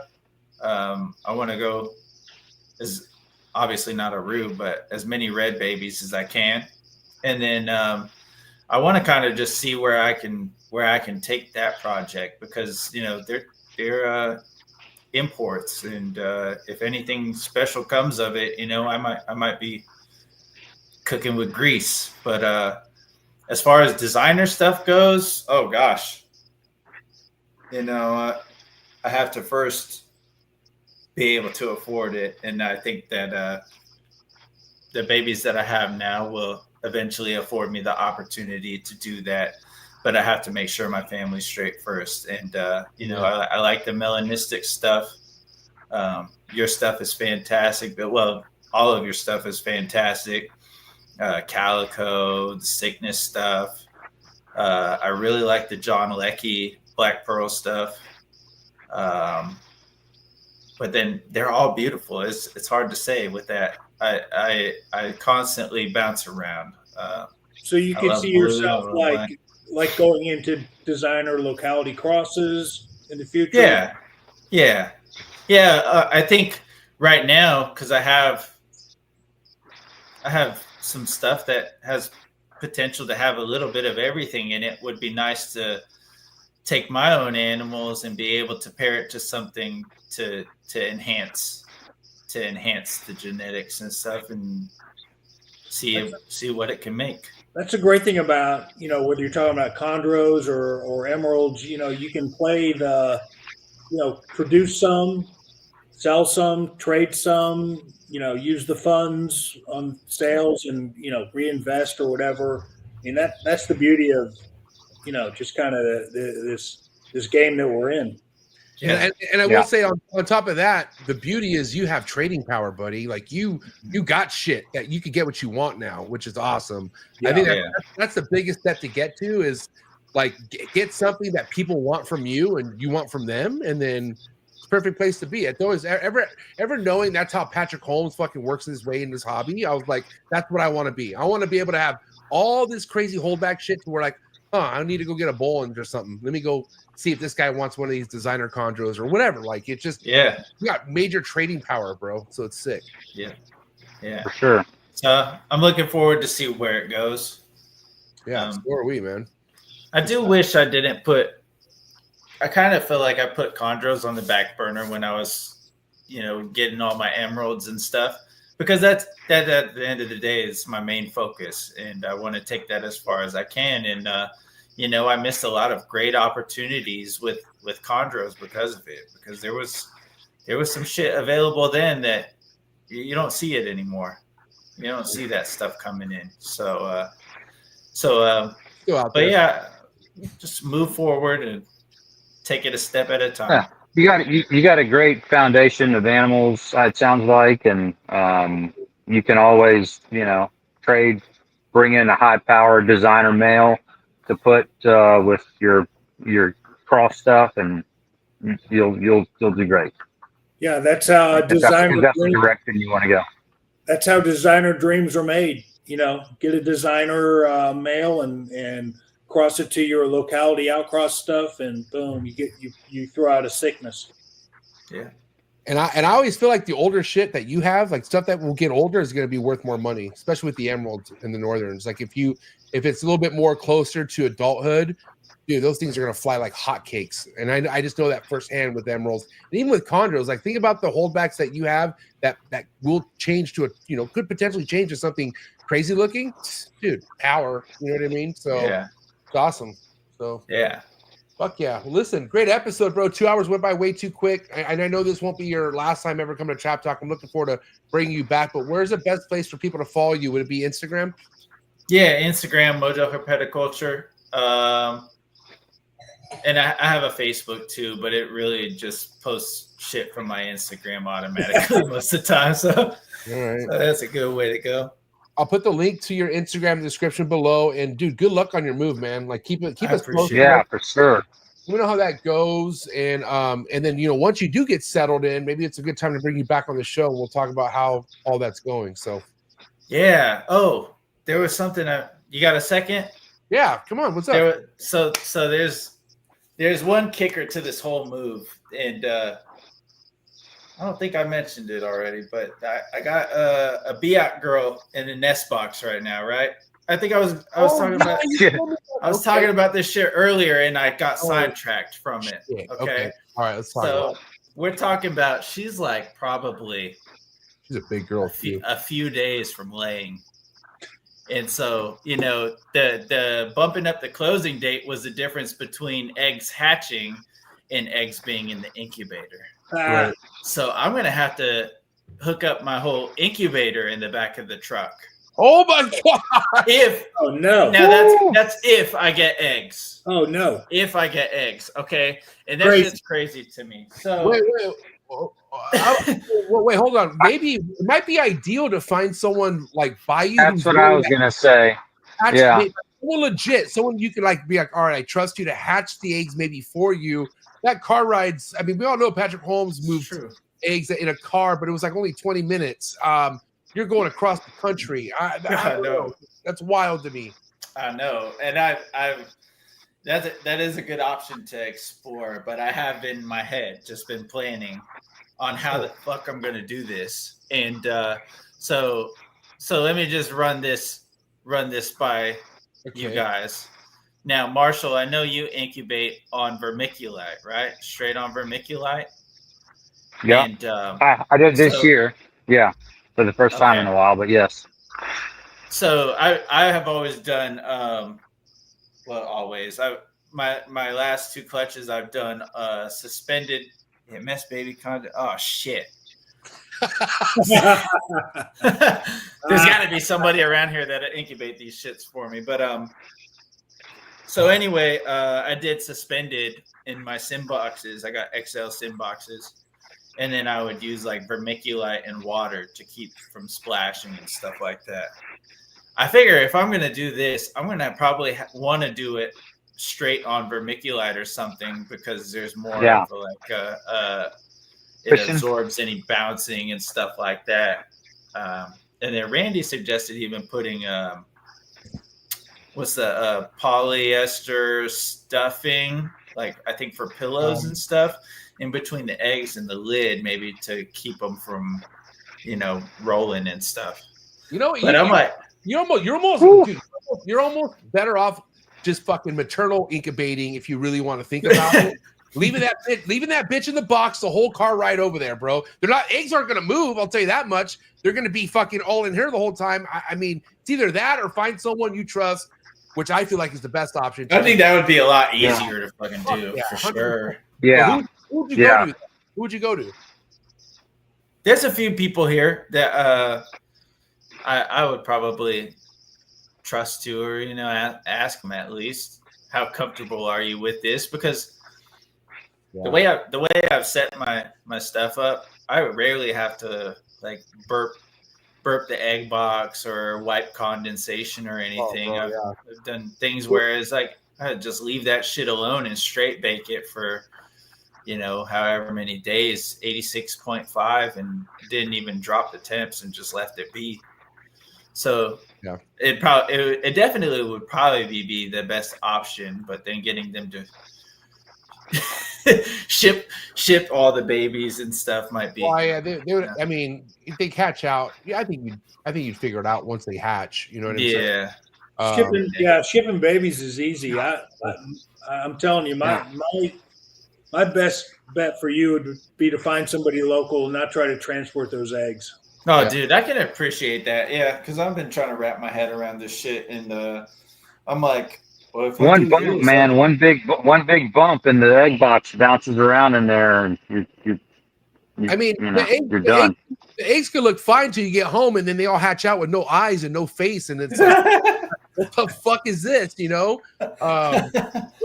just before we let you go tonight, why don't you just say for the record one more time what part of Florida you're in case anyone could reach out to you who's listening, and someone who has maybe somebody with Condro experience isn't far from you and you'd be like, yo, I'll fucking take those eggs if you need them. I'm in Pensacola. I know there's at least 2 people in the chat from here. Cool. So I'll talk to them and All right. yeah, no, I appreciate that, man. But at the end of the day, if somebody's not going to do it and I could pull that shit off somehow, that'd be legendary. And also, you know, I'm just saying, but like, I have a lot of babies right now. So if I fucking crashed a clutch, it would suck, but it wouldn't be the end of the world. Right. I don't want to do that, obviously. So, but anyway, I was going to ask you guys about that earlier and I got sidetracked. So I appreciate that. I appreciate that. That sounds like a lot better idea. Yeah, well, I'm glad you did bring it up because I just feel like that would have been a mission failed for sure. Yeah. Even if you were to fucking just coddle those eggs and everything, like it's just the way a road works. Like it's just, you know, I don't know. It's just not worth it. Yeah. Driving 90 miles an hour through the fucking mountains or whatever and trying to get here as quick as I can. Or some asshole T-bones you, which I don't want you to get in any car wreck, but I'm just saying, like, I God bless, bro. We're rooting for you, all right, Kyle? Hey, guys, we are rooting for you. Do me a favor, guys. Go give him a follow. Stay tapped in with my man's work. Pleasure having you here, Kyle. But it's a wrap for Mojo Herpetoculture, ladies and gentlemen. Give it up. Way to go, Kyle. Well done. Thanks, Kyle. Good luck, man. You. Hey, have a good good night, y'all. Hey, we'll be talking soon. Take care, Kyle. Okay. All right. See ya. Poor guy, man. I hope he makes it. Damn. I'm not sure It'd be what's tough, worse. man. I'm not sure what's worse, the move with the reptile collection or the move with 4 kids. Woo! Ooh.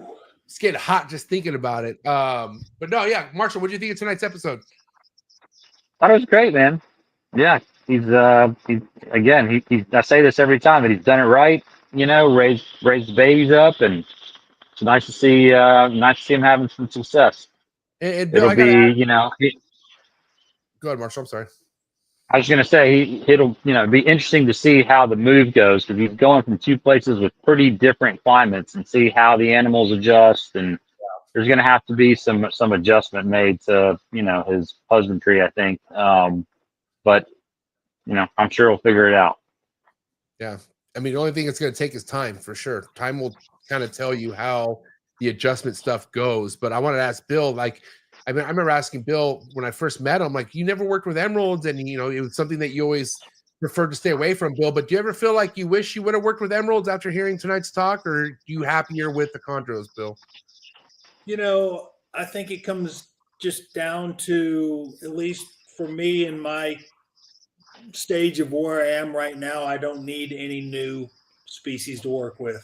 I mean, I'm content with what I have. I am so blessed to be able to live vicariously through you guys and other people that deal with the emeralds. I love them. I think they're awesome. I thought those pictures of that live baby birth was just incredible, right? I mean, yep. It just seems like it could get no better. But to answer your question, I will not have any emeralds in my collection. I'm good with what I got. I'm just. Justin Kabolka said the same thing a couple years ago on an episode, when he was like, somebody asked him, maybe MJ, probably you, like, are you going to breed chondros, and he's like, no, I'm going to have them. But I'm going to just stick with what I know best. And that's my plan. I'm going to stick with what I know best. Until Bill's going to be living in Switzerland by the time he would raise up some emeralds. Wait, Switzerland or Italy? I don't know. I haven't been to Switzerland yet, but that's going to change in a few months. Wow. But right now, yeah, it would be Italy. Can't wait, man. Well, listen, I appreciate you guys so much. Hey, I'll be seeing Marshall this weekend. We're going to a fish concert, Bill. Oh my God! You join us? Yeah, you gonna come? No, I can't come this weekend, man. I got grandchildren duties, but again, I gotta get my hair cut. I can't make it. I'll live vicariously through you two knuckleheads. Yeah, I mean, it's not like Bill just didn't come from a courtside fucking NBA game. And then what concert were you just at? AC/DC not too long ago? Yeah, AC/DC. And then Saturday, me and my brother are going to Disturbed. Boom. There you go. He's nice. okay. Real busy. All right, well, guys, please go give him a follow. Phoenix Reptiles and Red Mountain Herbs. Give it up. It's a wrap for Bill Stiegel and Marshall Mendez, ladies and gentlemen. See you guys next week. See ya. Later. Hey, have a good night, fellas. Thank you so much. Later, Bill. All right, listen, thank you so much for hanging out with us tonight. If you enjoyed tonight's episode, comment below. Are you more of the Northern Emerald Tree Boa type, or are you more of the Condro type, or are you like me and Kyle?